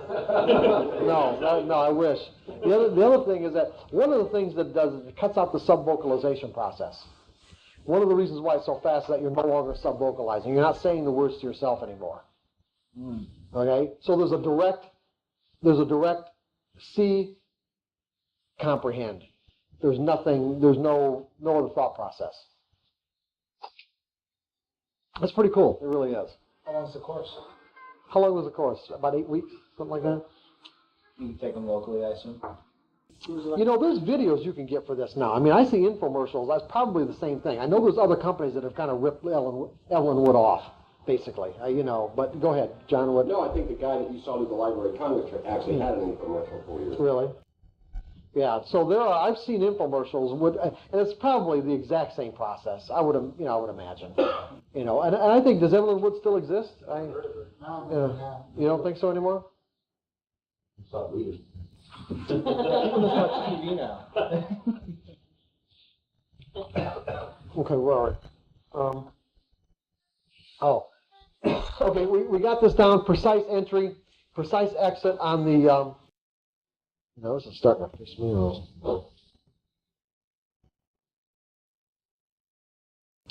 off. Precise entry, precise exit on the loss side. So now we're going to do profits. Now the way when I first I started trading like back in either 1978 or 1979, I don't remember which. And when I moved to Chicago and went to work for Merrill Lynch at the Board of Trade, I was trading a lot of silver. And there were two things that acted, two things that kind of came together that caused me to think about this whole idea of scaling out of a position. In other words, when you put a position on, divide it into fractions, and then take money as the market makes it available. The first thing that happened is that back in the early 70s, it was like 1971 or 72, I went to Las Vegas for the first time. I think I was only maybe, how old would I have been? Maybe 23 years old. But before I went, I got this book by a guy by the name of Dr. Edward Thorp called Beat the Dealer. Anybody know this book? Anybody read it? Okay. John? You? No? Okay. Anyway, this guy was a mathematician. He's the one that started the whole blackjack card counting craze. Edward Thorp's the guy that did it. And what he did is he went through, based on the primitive computers that existed back then, and he said that you could take a basic playing strategy in blackjack. It wasn't actually basic, and based on the consistency of the deck. And how do you know the consistency of the deck? You have to learn how to count the cards. And back in Vegas at that time, they predominantly played one-deck games. So it was very easy to keep track of the cards. So what you basically did was you had to keep track of how many face cards and tens were in the deck in relationship to all the rest of the cards and the aces. And so you had a plus-minus count. You kept this plus-minus count in your mind. And then what he had 4 basic tables that consisted of whatever the dealer's up card was in relationship to your 2-card total, in relationship to the card count, whether you would double down, whether you would split your cards, if you split 2s, split 3s, split 4s, 8s or aces, and or whether you took a hit or not. So what I did is I memorized all the tables, and then I practiced for months counting cards. I flipped the cards as fast as I could and see how fast I could keep the count, okay? And then and this is like back in the early 70s, I even did my own self-hypnosis tape. And the tape consisted of the fact that I was telling myself that I wouldn't get distracted, that, because the books would say, they're going to give you drinks, they're going to do this, they're going to try to do everything to take away, your ability to stay focused. And so I did the self-hypnosis tape and said I was a winner and all this kind of good stuff, right? So I went to Vegas to test this whole thing out. And I tell you, I could not lose. I really mean that. I had winning streaks of 15, 16 winning hands in a row, getting blackjacks like crazy. I mean, I was just really lucky. I did what I needed to do. I mean, I shouldn't say I was just, not only was I lucky, I mean, I was following my rules, I was doing all the right things. However, I didn't have any money management, meaning that I was just betting one unit at a time. I wasn't increasing my bets. I wasn't taking advantage of the fact that I had all these great winning streaks going. And the next thing that I did, too, which was typical, is that once I was winning in blackjack, I started pissing around with craps and roulette and other games and pissed my money away, okay? So I did. I lost almost all my money on all these other games. And so, and this really could be like out of a movie. I swear, I look back on this event, it was really like out of a movie. And so it was like, my dad and I went with my dad, and we had about maybe an hour or two left before we had to leave for the airport. And I only had I think maybe 50 or 60 bucks left. That was it to gamble with. And so I sat down at a table with a guy who was playing from $100 to $1,000 a hand. He had he was playing black chips, the $100 chips. I don't remember the casino we were at. And so I sat, I don't know if I sat exactly right next to him, but we played for a while. We were the only ones at the table. And he saw the way I was playing, and he probably assumed I was counting cards or something, I don't know.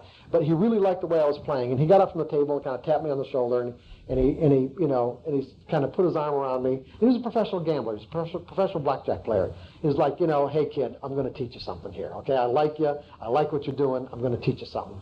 You listen to me, follow me, right? And so why are you pointing at John? What's going on here? I did this. I actually took lessons from my guy who put me on this ring under the team. So y'all share this event. Oh, really? Oh, okay. I used to count cards, but not like he did. So you know exactly what I'm talking about here. Okay. So anyway, he taught me this money management technique called 1, 2, 3, 5, 5, 10. And here goes. I should have set this up in advance. So it's gonna take me a minute. Let's see.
think I did that right.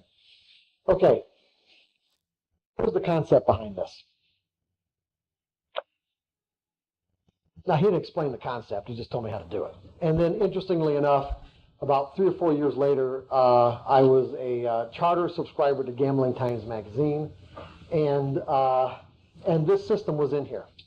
It's called 1, 2, 3, 5, 5, 10. And basically, the philosophy behind it would be like this. Winning streaks and losing streaks occur. Okay? In other words, winning can come in streaks and losing can come in streaks. And the whole idea would be to take maximum advantage of a winning streak and lose the least amount on a losing streak. The problem is you don't know if you're on a streak basically until it's over, one way or the other. Is there a way to mechanically handle maximizing your profits on a winning streak and minimizing your losses on a losing streak? This is one way of doing it. Like I said, it's called 1, 2, 3, 5, 5, 10, and it works like this. You divide your available capital into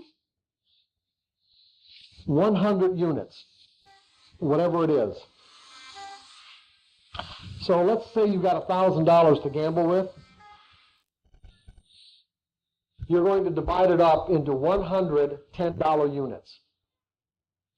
And so you always start out with 1 unit, which would be $10 in this case. And if you lose that unit, then the next hand you put down 1 unit again. And if you lose that unit, the next hand you put down 1 unit. So in 3 losing hands in a row, you've lost 3 units.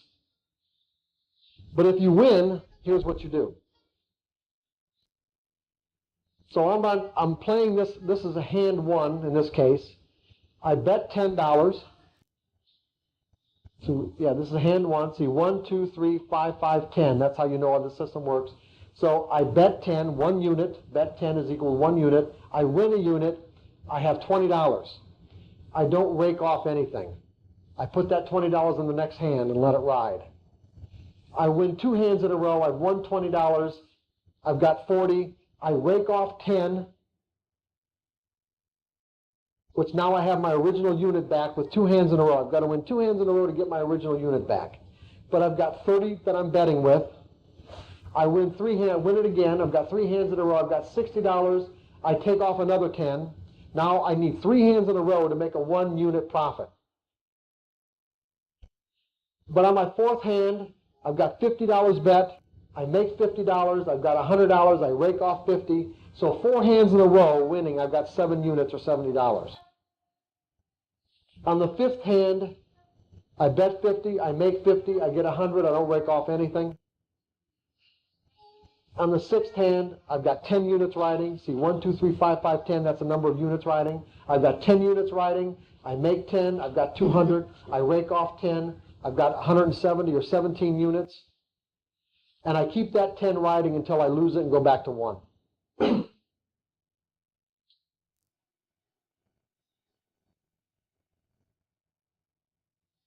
It automatically takes care of the winning streak by maximizing my profits on a winning streak without me knowing that I'm on a winning streak, minimizing my losses on a losing streak without even knowing it, because on a losing streak I'm only losing 1 unit at a time. Using this kind of, and you can do any combination you want, by the way. He taught me 1, 2, 3, 5, 5, 10. You can do other combinations of this. And mathematically, I don't really know what's best. I really don't.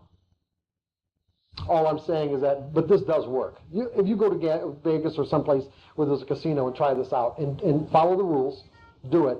It works, it really does. Because what this is not taking into consideration, this particular example, it isn't taking into consideration the times, for an example, you might have 100, you might have 100, or might have $50, 5 units riding, and you get an opportunity to split your hand or double down and you win again.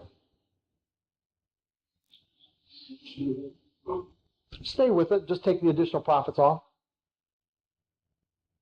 But see, those circumstances, in this area right here, when you've got 1, 2, 3, or 5 units riding, in any of these circumstances where you get an opportunity to double down or split your hand and win, it just magnifies the outcome.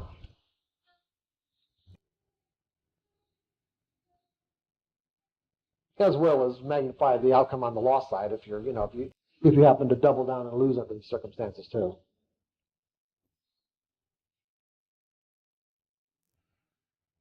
So, from this experience, after, I went to Chicago, and like I said, one of the things I traded the most was silver. I really liked the silver market at that time. It was really volatile, number one. If everybody remembers back then, one of the reasons why it was so volatile is because gold and silver were still, a real significant part of what people thought to be, the monetary stability. And at that time, in like 1982 especially, there was the threat of an international banking crisis because a lot of the South American countries were going to default on their loans. Does anybody remember all that crap? Yeah. Well, as a result, the silver market gold and silver were particularly volatile. And one of the things that I did is when I would go back and review all my trades and analyze all my trades, I found that it was really rare. Say 1 out of 10 times. I don't remember the exact statistics. But let's say it was rare that I entered into a trade where the market went against me and stopped me out without giving me anything first. Nothing. Just, I put my order in, my order gets hit, and I get stopped out. The market never even went 1 tick in my favor. Maybe 1 out of 10 times. Then I looked at how many times did I actually end up getting stopped out where the market may have gone 2 or 3 ticks in my favor before stopping me out. And then it occurred to me, and I said, you know what?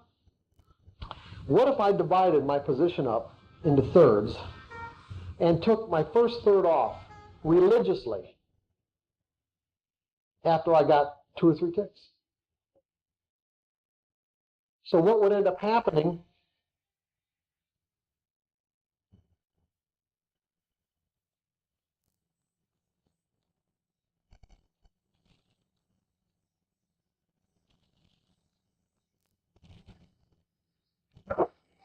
maybe the same, this isn't going to be so good.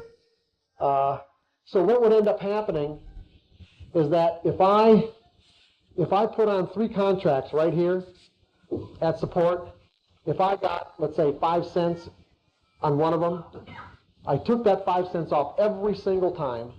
Not only did it reduce my risk if I ended up getting stopped out on the last 2/3 of my position, it ended up overall paying for my expenses.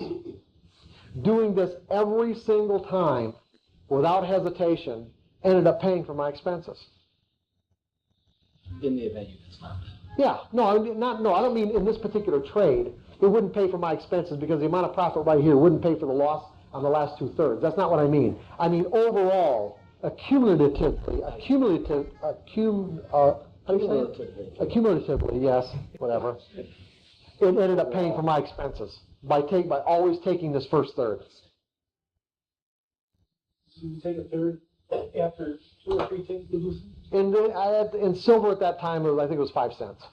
So it's going to be different every market, by the way. I'm not. Some percentage then of. Yeah, some small percentage, right? Percentage of what your stop is. No, it had nothing to do with where my stop was. It just had to do with the way the volatility of the silver market and my assessment of what the possibilities, what generally the possibilities were in most cases. In other words, based on the way I defined support at that time, I would almost always get at least, except for under rare circumstances, always get at least 5 cents before it stopped me out, if it was going to stop me out at all. Which, let's say that happened, let's say 40% of the time. And then the other 10% of the time, I got stopped out without getting anything. Where I got stopped out on my whole position. Now, this whole concept was based on what I learned from this guy in Vegas. Because I'm thinking to myself, when I get into a trade, I don't know how far this market's going to go in my favor. And so what I wanted to do was maximize, from a philosophical perspective, basically what I was thinking, I want to maximize my profits on a winning trade, minimize my losses on a losing trade, when I don't know how much I'm ever going to get. Yes, one thing I've never quite figured out is how do you really minimize the losses if you're going at a trade once? Well, I'm not sure if when you're initiating the trade with your full amount of contracts, right? Yeah. You're going in with 3. Right. So if you're like, like you say, get into like a series of losses because of the markets or whatever, how can you minimize that? You just can't, only in relationship to your risk to reward ratio. That's, in other words, it's not minimizing it the same as in the example. The example that I gave you for the blackjack was just philosophically. I know that. Okay? But I'm still not sure what you're asking me, Jake. I just wonder if there's another way besides going in, like scaling in, or you have to just go in with your full. You can scale in. It seems to me to be a lot of trouble to do that, but it's, if you want to. But see, the problem is, Jake, is this: it's not a matter. You wouldn't even be asking the question if you've accepted the risk. Now think about why you're even asking this question in the first place. What are you trying to do? By asking the question, what you're in essence saying to me is that I'm trying to avoid the risk in some way. Or minimize it. Well, so is what you're saying to me is that you can't afford to trade? No, I just wonder if you ever thought about another way of getting into it without having a full position. Well, no, you can scale into a position, but again, it's like take the available capital that you have to trade with, and if you can afford to lose that available capital, then reconcile. Don't trade until you're reconciled that you can spend that amount of money. Then you won't even be worried about whether or not you're minimizing your risk. You minimize your risk based on your ability to make an assessment as to how far the market has to move against you to find out if that edge is going to work. That's how you minimize your risk. Now, from a money management perspective, if you're uncomfortable, if you're legitimately uncomfortable trading more than, let's say, the minimum amount for this exercise, which was 3, then don't do it. Really, don't do it until you're comfortable. And that's the only way that I know of to minimize the risk, other than the way you define an edge consistently gives you at least a 2-to-1 to 3-to-1 risk to reward ratio. Yeah, so in other words, you tested it enough in your own trading with silver to know that most of the time it's going to work. That's exactly what I said. Yeah, that I analyzed my trades. I analyzed my trades and found that if I was going to get stopped out, let's say that 40% of the time 50% of the time that I ended up getting stopped out of the trade, the market gave me something first. It just didn't go, I just didn't get in here and it did this. Right. It went like this and then this, okay? And I thought, you know what, if I take off a percentage of my position when I get this, that it'll make a huge difference in my results overall. And it did. Because remember, now I'm only getting stopped out on 2/3 of my position. I've eliminated 1/3 of the actual risk. And I've also booked some profits. Right. Okay? Yeah, so it really minimizes my losses. Right.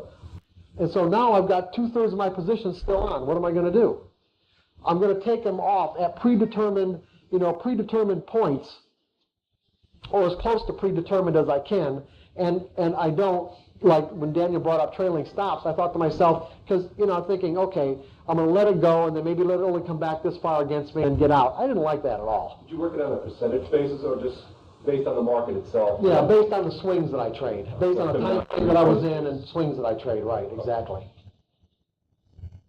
Because I, like everyone else, wanted to be in a big move.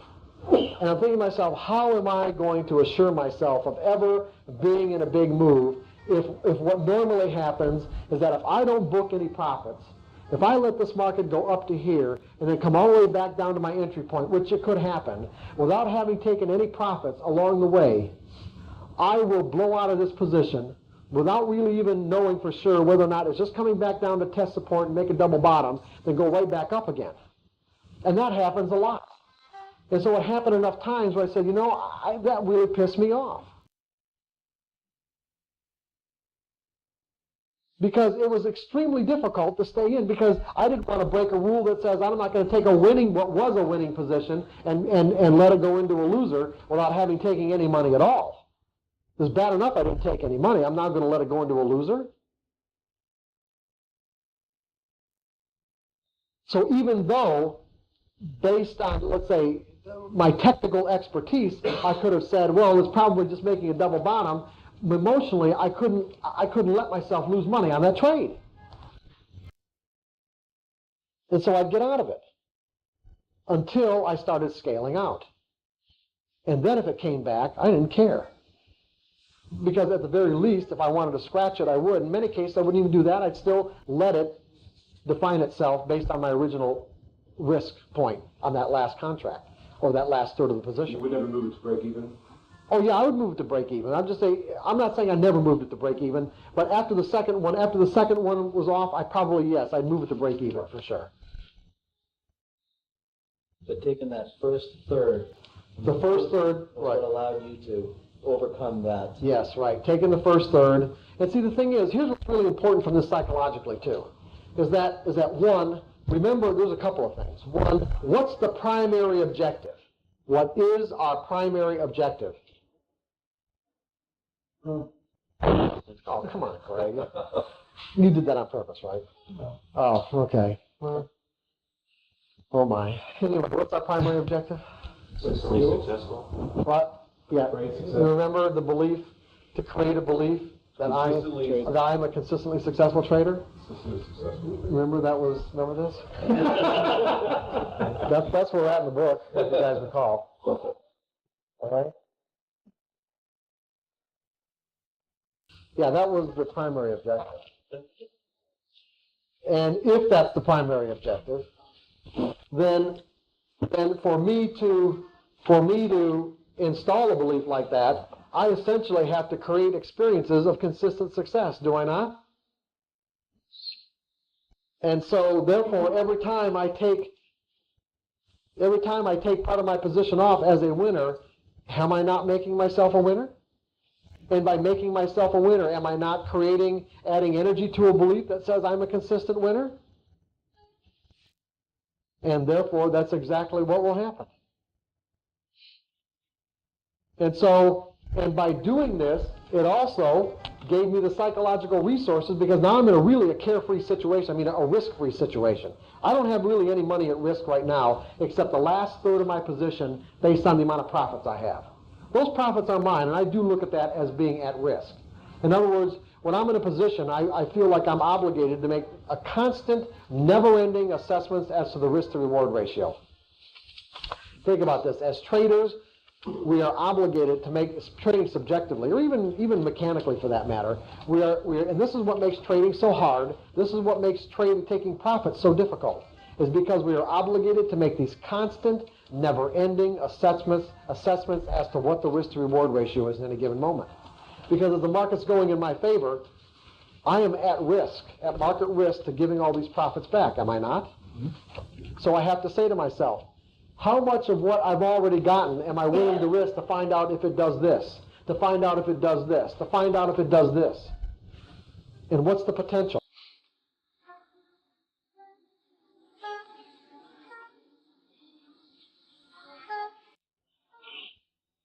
Now, you don't necessarily have to do it to the extent that I'm talking about. Many of these places that you take off your profits can almost be arbitrary. They really can. Educated guesses, edu, E-D-G-U. E-D-G-E-U, guesses, educated. Just do it, as Nike would say. Just scale out. But I like scaling out at places where it looks to me like the market will give me a little bit of a retracement, meaning that if I'm going to move from here to here, or if I'm going to move to here, what I'm doing is I've got this high and this low, and I'm looking at my fib, my 786, my 618, my 50%, my 382, and I'm looking how it behaves at each one of these spots. And so I'm saying, what's the potential based on this wave right here of it getting up to a 50% or a 618? And at the very least, I'm going to have my second contract or my second third off by then. Instead of waiting for it to come back as a trailing stop, I'm going to look for it all. Take it off at 618. Oh yeah, sure. Then you've got the rest left over to see the the rest left over to see if I get at least a 127 up here. Right. A 127 of this move right here, like this. See if it even goes through. And other times, what I'll do too, even though I haven't done this in years actually, but I used to do this, is that I would take it off right under this support, or this resistance spot right here, and then re-enter on a buy stop. So I was see, because in essence I'm saying, am I willing to risk all this to find out if I can get this? Because if it goes through here, chances are it's going to keep on going and give me a 127, right, at least. But am I willing to risk all that just to see if it does that? In other words, am I willing to give up this opportunity? This is opportunity cost right here. The opportunity cost of this, I'm willing to give up to book all of this. And that just made all the sense in the world to me. And and as far as my, one second, John, and as far as my customers at Merrill Lynch that did the same things as me at that time, this saved us an enormous amount of money by doing this.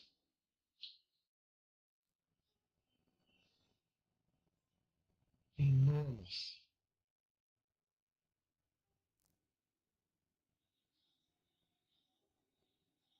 John, go ahead. So you're just going to take your last third if you have your breakthrough for your next leg up. You're just going to take your. Oh, I'll re-enter the whole position. Oh, you would. Oh yeah, just as a breakout trade then. It becomes a new trade. It becomes a new trade. Not okay. Yeah, go ahead. It's not like, oh my gosh, it's going more. It's a brand new decision. It's a brand new decision trade, right? Just as if I take it off at a 786 and I get it now, depending on the swing. If you're trading 2-minute charts, I'm not going to be doing this. And see, the problem is I trade 2-minute charts now. So whereas before I used to trade daily charts. So what do you do now? What? What do you do now? A lot of it, I'm out of the whole thing. I'm out of the whole thing at a 618 or 786. So you're not really doing it? No. No, but on a daily chart, what I would do is that if I got, say the market did go up to like a 786, I would, if it came back down and I got another swing where I'm getting it like this, I would re-enter the whole position. If I got an isolated low right here, I put on the whole thing again as another trade based on whatever kind of retracement I was looking at.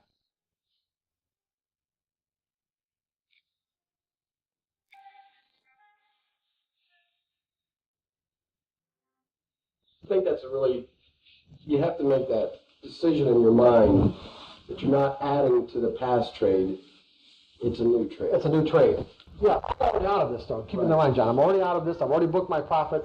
I'm making a decision based on this retracement as a brand new trade. This is the decision-making process that's based as a brand new trade. But as an amateur, we could make the mistake of not pulling that last third, see that breakthrough, go back in, and mentally get into it's a continuation of the first trade. If you could do that, just as long as you only added on 2/3. Right. You've already got a third on. Okay, so all your see the problem. Well, it doesn't have to be a problem, but yeah, you're not going to add the whole thing back on. You're not going to add another whole position. You add on 2/3 of the position because you've already got a third on. And the other thing, I'm glad I just popped in my brain again, is that not only are you making yourself a consistent winner, you're creating these experiences of consistency. I am a consistent winner because you're constantly booking profits as the market makes it available to you. The only drawback to this is that if the market really gives you a monster move, you might have the tendency to say to yourself, oh, I wish I had my whole position on. Which I found over the years teaching people this, that's typically the reason why they won't do it. This is one of the most important concepts you can learn as a trader. Other than all the other stuff we were teaching about thinking in probabilities, in terms of taking profits, I can't stress how important this is. What if you're like on a 5-minute time frame? Maybe use 2 units, so try to get some of that concept to work? That's the question's too vague, Jake. I don't know what you mean. When you say a 5-minute time frame, right? You know, right, like I don't know what kind of swings you're trading. No, right? you're, like for example, you mentioned you're using 2-minute time frame. Right. Now, so I trade a 2-minute chart. Yeah. Right, I trade the patterns that a 2-minute chart gives me. Right. So it's hard to scale out 3 units on a 2-minute time frame, right? No, it's not hard to divide into thirds. I just don't do it the way I did it on a daily chart, based on these retracements that, because this, in a lot of cases, is just noise. If you looked at what I'm giving you as if it were a daily chart, a market coming back to this point right here, let's say, which would be, let's say, a 618 of this move right here instead of this move right here, 618, that would probably be a good place that the market's going to reverse, and I'll just add the whole position back on. On a 2-minute chart, if the market does this, or let's say, the market does this on a daily chart and comes back to this, that would still be a good trade. On a 2-minute chart, that might only be, 2 S&P points. It's not, there's not enough there. That's what I'm saying. Okay? I think on that 2-minute time frame, I can relate really well to that. There's no need to put a stop. The market stop going up. Oh yeah, right. Yeah, and I don't put stops in the market. I mean, I just get out. Now, if you don't trust yourself to just get out, then you got to put stops in the market. Now, the other thing that makes it so important is that if you resist, you find yourself resisting scaling out, if, and this is predicated on, you understand the underlying dynamics of what I'm saying here in terms of its importance to establish a belief in your own consistency, and you find yourself resisting doing it, what would that tell you about your mental makeup? Or in any given moment, if you're in the market, you're in a winning trade, and you find yourself, resisting doing it. The conflict, yes, but that what? Belief. You're convinced it's going to keep on going. Oh, okay? You would virtually have to be convinced it's going to keep on going, which in essence means that you think you know what's going to happen next.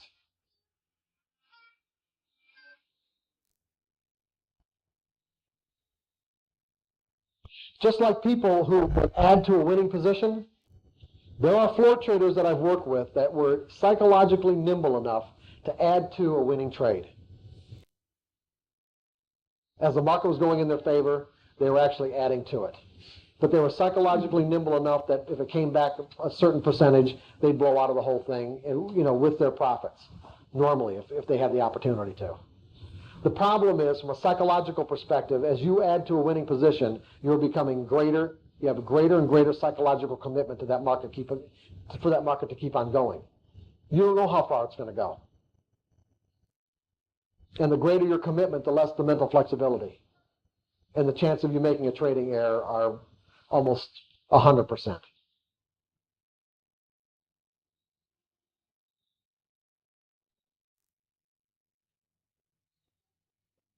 How are we doing time-wise? 3:20. 3:20. Oh, my. Longer than I thought. Okay. Upgrade stocks. Well, first of all, I use the 1, 2, 3, 5, 5, 10 just as a concept, as an analogy to show conceptually why it was so important to use a money management regimen that did it for you automatically. In other words, what I'm really saying is that do I really have to know how far a market is going to go in my favor to be able to book consistent profits? No, I don't. Just like I didn't have to know how much of a winning streak I might get in blackjack to book consistent profits. And to maximize it at the same time. Now, based on what I just said, what is your question? Because I didn't understand it. I understand how you'd implement something like that with a single hand of blackjack. If you only have one, you're only making one bet at one time. Okay. But if I'm making 10 bets at one time, how do you? In blackjack or in trading? I'm trading stocks. Okay, then relate it to the stocks then. Just tell me. I've got 10 different positions I'm putting on in 10 different stocks. For 10 different reasons, 10 different edges? It could all be the same edge. All the same edge, okay. I don't know how many of them are going to be winners. Right. But what do you know? At the time I put them on, I don't know what's going to happen. But what do you know? About anything. What do you know? What do you know? When you put these 10 positions on, what do you know? They meet the criteria of my edge, and so I put them. And what else do you know? I know my target risk. I know what my targets are. Then again, I don't really know what you're asking me. It sounded like maybe I didn't understand the way the 1, 2, 3, 5, 5 work, but it sounded like you were increasing your risk if you generated more profits. You did not understand that. Oh no, yeah, you're right. You're right. Okay, now I understand what you're saying. Don't relate this directly 1-to-1. It's just a concept that just using as an analogy. You're right. Based on the 1, 2, 3, 5, 5, 10, it would seem as if I am actually increasing my position if I relate it to trading. Right. And I'm not doing that. I'm actually doing the opposite. The difference is the only thing that really relates directly is the fact that we're talking in terms of streaks. Okay. A streak of wins in blackjack relates to a trend, a streak in your favor. That's all the analogy gave you, okay? Was streak for streak. But in this case, I'm scaling out of the streak in my favor using a scaling out money management technique to assure myself that I will be a consistent winner. And then, but what this example gave you was that it assured you that you would minimize your losses on a losing streak, okay? Not necessarily completely maximize your winnings on a winning streak, but give you so much more in a winning streak than what goes on a losing streak that overall you're going to come up on that winner. Right. You can apply that if you just traded one position. Apply that same. I'm not sure how. I don't know. Are you not raising your risk there when you're playing blackjack with each hand? No, not really. No, absolutely not. Profits, well, how can I be raising my risk if once I'm past the second hand, I've already booked. By the second hand, I've already booked that 10. I'm raising my bet, but not my risk. Right. So the difference between what you were saying is if you raise your bet in the stock, you turn over one hand, you're always at risk to under that you put. I can raise my bet. I can raise my bet. The problem is if I put on 10 positions right now all at once, then I have no idea where I fall. It does. I was just curious. Yeah, I think you have the same problem I have. Too. I still haven't really reconciled how to really do this yet. Because if you put on your full position, you're at maximum risk. Well, it's not the full position. Is that what you're saying? I mean, here, in order to decide how much to bet, you have to know what happened in the last hand, right? It's predicated on the last hand, absolutely. Right, but if I put 10 positions on, I don't have the last hand until one of them starts to come off. Okay. That's all. The only thing I say, George, is do not relate trading to this, okay? In your case, forget this, okay? Just do it with blackjack, okay? I thought you had some way I could just continue to raise my bet, so. Yes, there is. No, there is. And would you bring up a very important point? Because doing it this way, what it does is that as you increase this, the strength of this belief in your mental system that I'm a consistently successful trader, what you do then is increase your size. Sure. So instead of starting out with 300 shares, let's say, and dividing them into thirds, after you get to the point where you can do this and do it without error and do it without conflict, then you divide 1,000 share position up, right. And then you go to 3,000 shares, and then you go to 10,000 shares or whatever. Percentage of capital, and as the capital goes up, then you exactly maximum dollar loss per trade. Exactly right. Divided into shares. Right. So that when you do get some of these moves, even that last third, you're piling up some big dough. So does that help you, Jake? Well, I'm not sure where you're still confused. No, I'm just trying to, because of the time frame I'm in, because I'm just trying to figure out how do I really utilize. Jake, but the thing is, Jake, you already know what to do. There is nothing else you need to do right now, and I'm serious about that. You can't really scale out with 3 contracts in supply. Jake, you shouldn't even be trading 3 I know I'm not going to do that immediately. We're talking about business. Jake, then don't worry about what you need to do later on. Okay. Just do what you need to do now. Okay, I'm really serious about this. Okay. 1 contract, do the exercise, forget about everything else. Okay. Okay? Because I'm telling you, Jake, the only reason why you're going through this mental masturbation is you're trying to talk yourself out of doing this. You really are, and I'm serious about this. Here, write him a prescription. The Dr. Douglas says. Okay? When Jake, as these things start to come to your mind, your task now is to say to yourself, I understand, I may not understand exactly where this is coming from, but I understand the implications. You should be writing this down, Jake.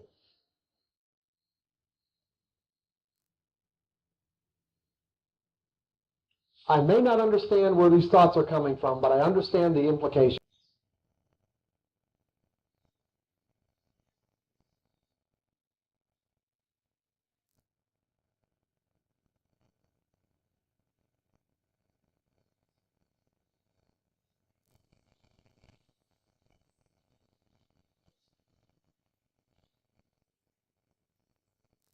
And I am committed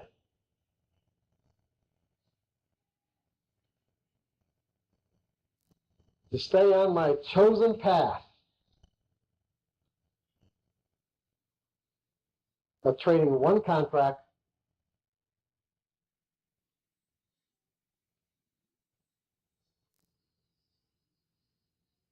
using the time exercise as you have already designed it.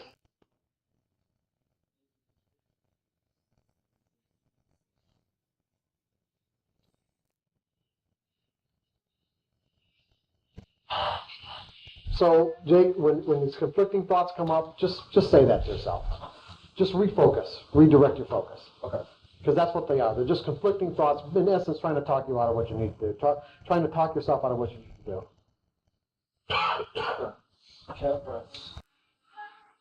Okay? You're welcome. I just have a quick announcement. If there's anyone who hasn't checked out yet, it's almost 3:30. They're gonna be changing the logs soon. Okay, let's take about a 15-minute break. That'll give you guys enough time, 15, 20 minutes? Yeah. Come on back. Excuse me, we'll finish up. Okay. Yes. I'm going to tell my wife just to come and get one. She'll come in the room. She can come in if you want to wait. Friends anyhow, but Yeah, you can either call them and they can start it for you, or you can get on. Oh, I see. Oh, I see.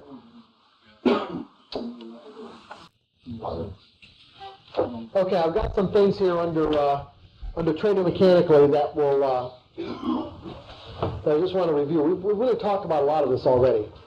You're going to commit yourself to train a mechanical system in predefined sample sizes to cause this head-on collision between the variables that define your edge and any mental forces that are in conflict with the 7 principles of consistency. Effectively working through these conflicts will create a resolute belief in probabilities and build a sense of self-trust that you will always, without hesitation, act in your own best interests. These are some additional tools that I'm giving you to help you work through some of the difficult moments.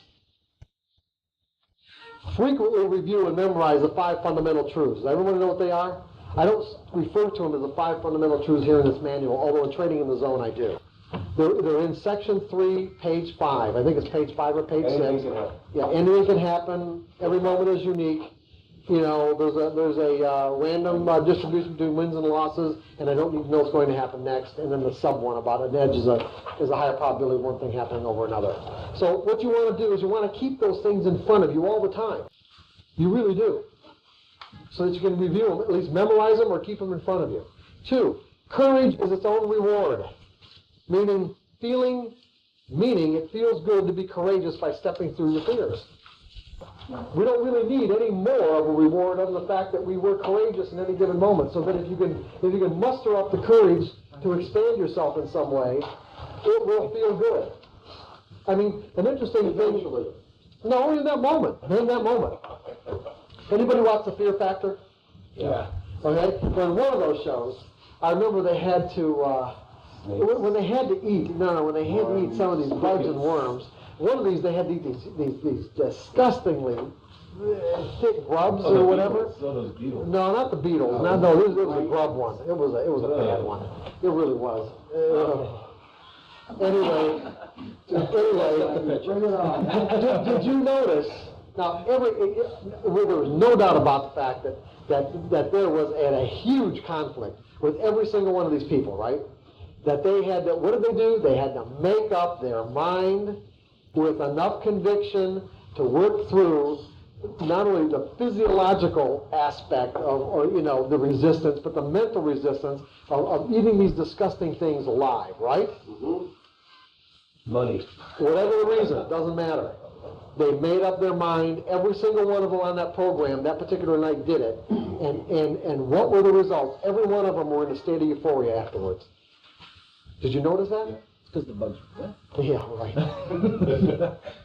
Every one of them did it, and every one of them were in a state of euphoria.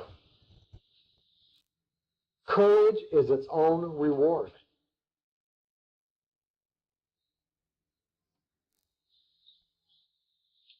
Monitor your thoughts and actions and constantly ask yourself, is this who I am? When you're monitoring your thoughts and about to do something based on what you're thinking, and now you're catching yourself because you're doing that counting exercise, you can ask yourself, is this who I am? Is this who I want to be? Is this an expression? Is this an expression? Is what I'm about to think, say, or do an expression of who I want to be? Because if you want to be a consistently successful trader, if that's what you want to install in your mental environment as a functional part of your identity, then what you're going to want to do is constantly be asking yourself, is what I'm going to do in this moment going to contribute to or detract from that belief? Because everything we think, say, or do contributes to a belief in something.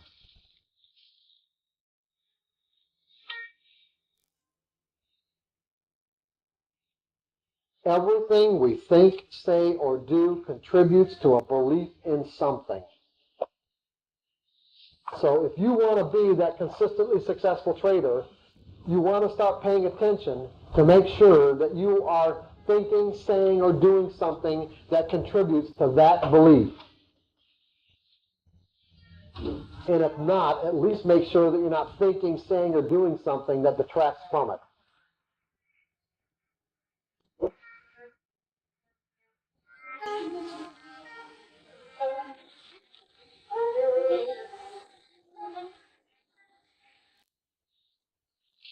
Trading subjectively. Once you've accumulated, we've already talked about a lot of this, by the way, I'm just going to review it a little bit. Once you've accumulated the appropriate mental skills, you can move into the subjective stage of trading. In this stage, you can use everything you've ever learned about the nature of the market to do whatever you want to do. So there's a couple questions that I've given you can ask yourself to stay focused in the market's perspective. The chart represents what traders believe about the future. Is there any symmetry to this collective behavior? Look for symmetry. Trade charts that have symmetry. If the markets aren't acting in a symmetrical fashion, don't even bother with it. Because chances are the relationships that you look at aren't going to work anyway. I'm getting looks here. Coleman, you got a problem? Do you know what I mean by that? Just explain a little bit more on the signatures. Okay. Not all markets are going to be trading symmetrically every day. In the S&Ps, these AB equals CD relationships and Fibonacci patterns that I trade, some days they are right on. I mean, every single relationship is a fib, and then other days you hardly get one or two of them that work. You'd have to sit there all day to catch the one that does. And so you just look at it and say, based on the present symmetry, where is there likely to be the greatest degree of imbalance between traders who believe the market's going up and those who believe it's going down? Because that's all it really is. All price movement is a function of what traders believe about the future. So you can draw even a trend line. Just draw a simple trend line. And the longer the line, meaning and the higher the time frame, the more significant if the market trades below or above that line. Because that line represents symmetry. That line represents where the imbalance is in a particular direction. If the market can all of a sudden start trading below a really valid trend line, that's powerful. The symmetry's been broken. And therefore, what you've got is a high probability that the imbalance between buyers and sellers has shifted dramatically or significantly enough for you to put on a position in that direction. Always ask yourself, what's possible? How probable is each possibility? And how much is it going to cost me to find out? And take the obvious and easy trades. Really, just take the easy and obvious ones. They're there. They really are. Don't make it complicated. And sometimes it seems as if some of the trades are so obvious that it just can't be real.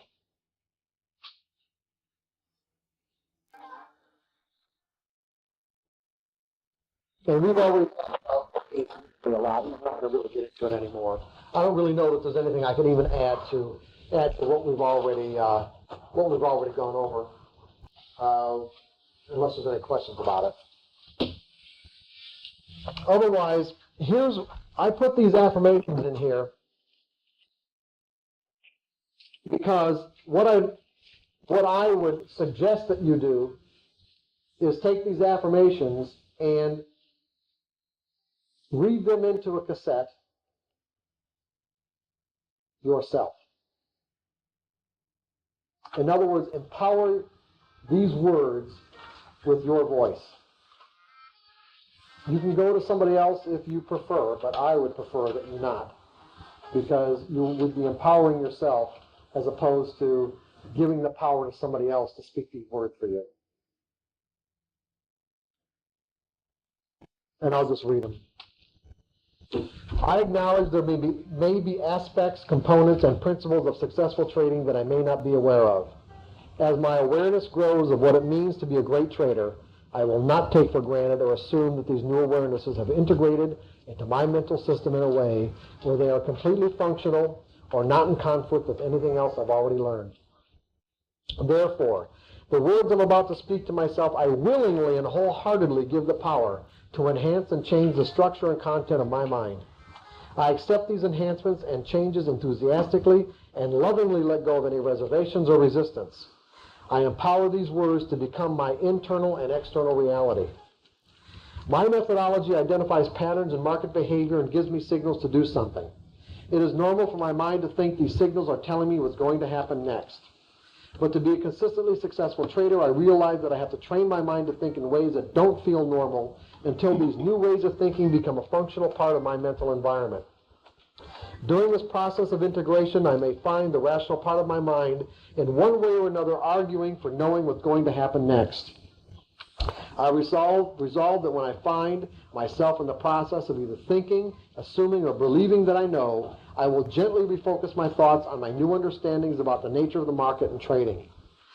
What I know now is every trader contributes to the overall behavior patterns of the market, and therefore everyone who trades is a market variable that has the potential to confirm or invalidate any pattern and any signal. What's that? That's huge. Believing this makes it easy for me to think my signal as simply an edge where there's a higher probability of one thing happening over another. Do you guys need for me to stop? No, but you know, if you could raise your mic up a little bit, you're hitting the papers, hitting it. Oh, I'm sorry. That's okay. Yeah, papers hitting. Thanks. Okay. As a result, I no longer place any particular significance on each edge that presents itself. Each day it becomes easier and easier for me to put less significance on each edge, because I now believe at the very core of my being that I don't need to know what's going to happen next to make consistent money. I just need to keep my mind focused on the probabilities. Therefore, I am always asking myself, what's probable, what's possible, how probable is it, and how much is it going to cost me to find out? Meaning, what does the market have to look like, sound like, or feel like to tell me this trade isn't working in the time frame I trade in? I know now that every market moment is truly unique regardless of how similar it may look or feel to something I've already experienced. Therefore, every time I find myself connecting what is happening now in the market with something that is already in my mind, I will actively disconnect the two, my past and the present moment, and refocus my thoughts on the fact that anything can happen. All I need to know is A, is the market conforming to my definition of an edge? B, what is the risk of finding out if the trade is going to work? And C, can I accept the risk? If the answer to questions A and C is yes, and if I have a plan for taking profits, then I resolve to enter the trade without reservation or hesitation. I know now that I am not responsible for what the market does or doesn't do, nor am I responsible for predicting what the market will or won't do.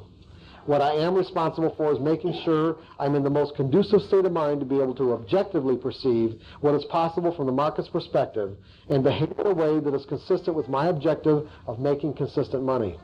Therefore, I resolve to pay attention to the quality of my state of mind by asking myself, am I in the best state of mind to be objective and trade without the susceptibility to making an error? If not, then I resolve not to take the trade or scale back in a manner that corresponds, or I resolve not to trade or to scale back in a manner that corresponds with my diminished capacity.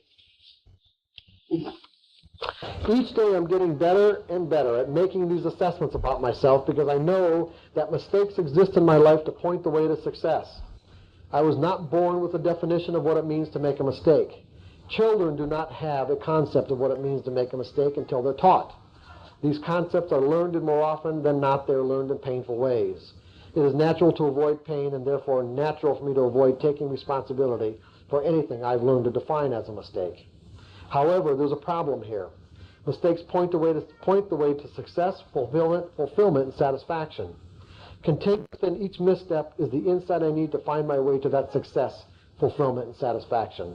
If I continually avoid making the connection between my perception of information, the actions I take as a result, then I will likely stay in a cycle of emotional pain and dissatisfaction, wondering why the world seems to conspire against me.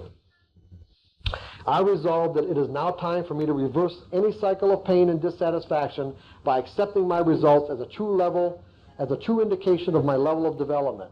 My goal is to make myself into a consistently successful trader. The process of doing so has several steps, but most importantly, Jake, it has a first step. And that first step has to be consistent with my true level of development. Where I am right now, not where I would like to be or assume I am, based on what I would rather not face about myself. To find that most important first step, I have to be willing to stop beating myself up. I have to be willing to truly accept that I don't need to be perfect, but at the same time acknowledge that every outcome is a perfect reflection of my level of development. I resolve and give myself permission not to have to prove anything to anybody, especially with my trading. I just need to give myself permission to learn. I willingly and wholeheartedly give myself that permission now, knowing that by definition anything I need to learn does not yet exist inside of me. Otherwise, I wouldn't need to learn it, which means that I am not yet the person I'm about to become. The consistently successful trader I can imagine myself to be is a future projection of myself. I will grow into that future projection step by step, accepting my results along the way, not as mistakes, but simply indicating what I need to learn to get to where I want to be. And with that, guys, we're done. What? What should we do with the tape? With what tape? The other side. The Morris, is it? The what? Oh, we didn't listen to the tape. Oh, you know, I forgot all the... Yeah, do it at home. Yeah, okay. Anything Yeah. special we can miss? No, just listen to it, and then do the techniques that are in the book. The techniques. Remember the techniques that are in the book? Here. Is this Page- the slide to about half hour as well? Yeah, they're all about 28 minutes. On page 3 and 4. 4 and 5 of section 5. Page 4 and 5 of section 5. Page 4 and 5 of section 5. So numbers 1 through 4? Yeah. Okay. Yeah, numbers 1 through 4. Repeat, okay. That's Repeat plus what. Yeah, number that's how you use the tape. Okay. Okay. So you do it? That's how you use the tape. Was those techniques that I gave you for that? Okay, Jay. See you, buddy. Okay, I'll see you. Okay. Take care, Jake. Yeah. See you guys. Good luck.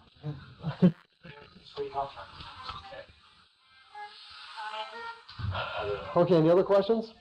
Mark mentioned Fibonacci. Fibonacci. Yeah. What about, you mentioned something else you use, ABC? Well, that's yeah. I wish we'd have had more time because I planned on actually demonstrating these patterns to you. But they're really it's really tough to demonstrate this way. It really is. You really have to see them because they're there all the time. But yet, until you train your eyes to actually pick them out, they can be right in front of you. Even me, I had to go through a process of several weeks, if not months, of just drawing highs and lows, and connecting them until I saw these patterns pop up all the time. Now, these patterns I did not find myself. I don't even know if they were developed by a friend of mine, but I learned them from a friend of mine by the name of Larry Pesavento. And he's written about 5 or 6 books on Fibonacci relationships. Although I used to use Fibonacci relationships almost from the time I started trading back in the late 70s. Because they've been around for a long time. But this AB equals CD, I don't know who actually developed that. But basically what you're going to find is this. What? Gann. Gann, you think? Oh, is that a Gann thing? Okay. Gann 50% rule. What? Known as Gann 50% rule. Yeah, that's a 50% retracement rule, though. I'm talking about what you have is any high and low in any time frame.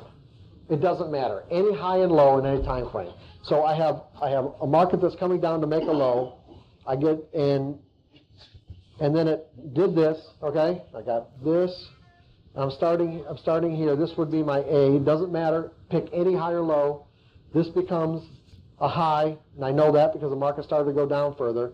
Now, what you need is for this swing right here, this B swing to be. It can be really a 0.318 a 50%, a 618, or a 786, but mostly what you're going to get are 0.618. So, and what I mean by this is that if you measure the point from here to here, from this low to this high, the market retraces 61.8% of this distance, okay? In fact, I'm going to do it. Here, let me do it here, because it's not really. I'm going to do it big, that way.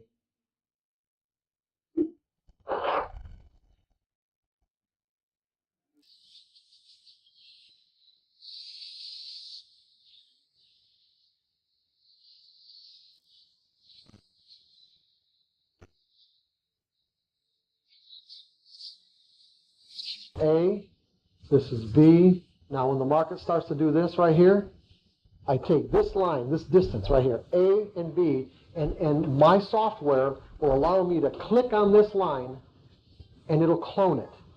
The exact line at the exact angle. And then I put this line right here. And this becomes D. Now the market hasn't done that yet. And I can watch the market and how it trades around this line, if at all. And so what I'm saying is that I will sell D. And D will be a 127, 127% of BC. A, B, C, D, and then A, B equals CD. The AB line equals the CD line, you sell at D. Especially if D in a lower time frame comes in at a point that's a Fibonacci relationship from a higher time frame. But the best way, just get one of Larry's books. Just go to Trader's library or something, and he's got like 7 books on it. But you can get Fibonacci relationships and patterns for stock traders. Right. I think that's probably the one that, and all this is explained. Go ahead. Just don't read it once. Yeah. One time. Well, what you really have to do is you have to start picking out the patterns. Have to just start drawing the highs and lows, seeing how these patterns work. It didn't all sink in the first time. No. Okay. Yeah, I've been working with Fibonacci relationships for like 20 years. So go ahead, John. Friday night we discussed when we were talking about fear how we narrow our focus to concentrate on the most. It causes us to, yeah. Right. Okay. And within that first page, you were writing up, down, higher, lower bottoms. Right. And you said when we get to Sunday, I'll show you how to stay in these trades and fight that off. Was that taking size off? Yeah. Oh, if that's what you meant. Yeah, that's just how. Yeah, how to scale out. That's all. That's what I meant. Okay. Yeah, that's all I meant. Was just how to scale out of trades like that. If you're in them on the right side of the market. Correct. Yeah. Not like the guy we were examining. Yeah. Okay.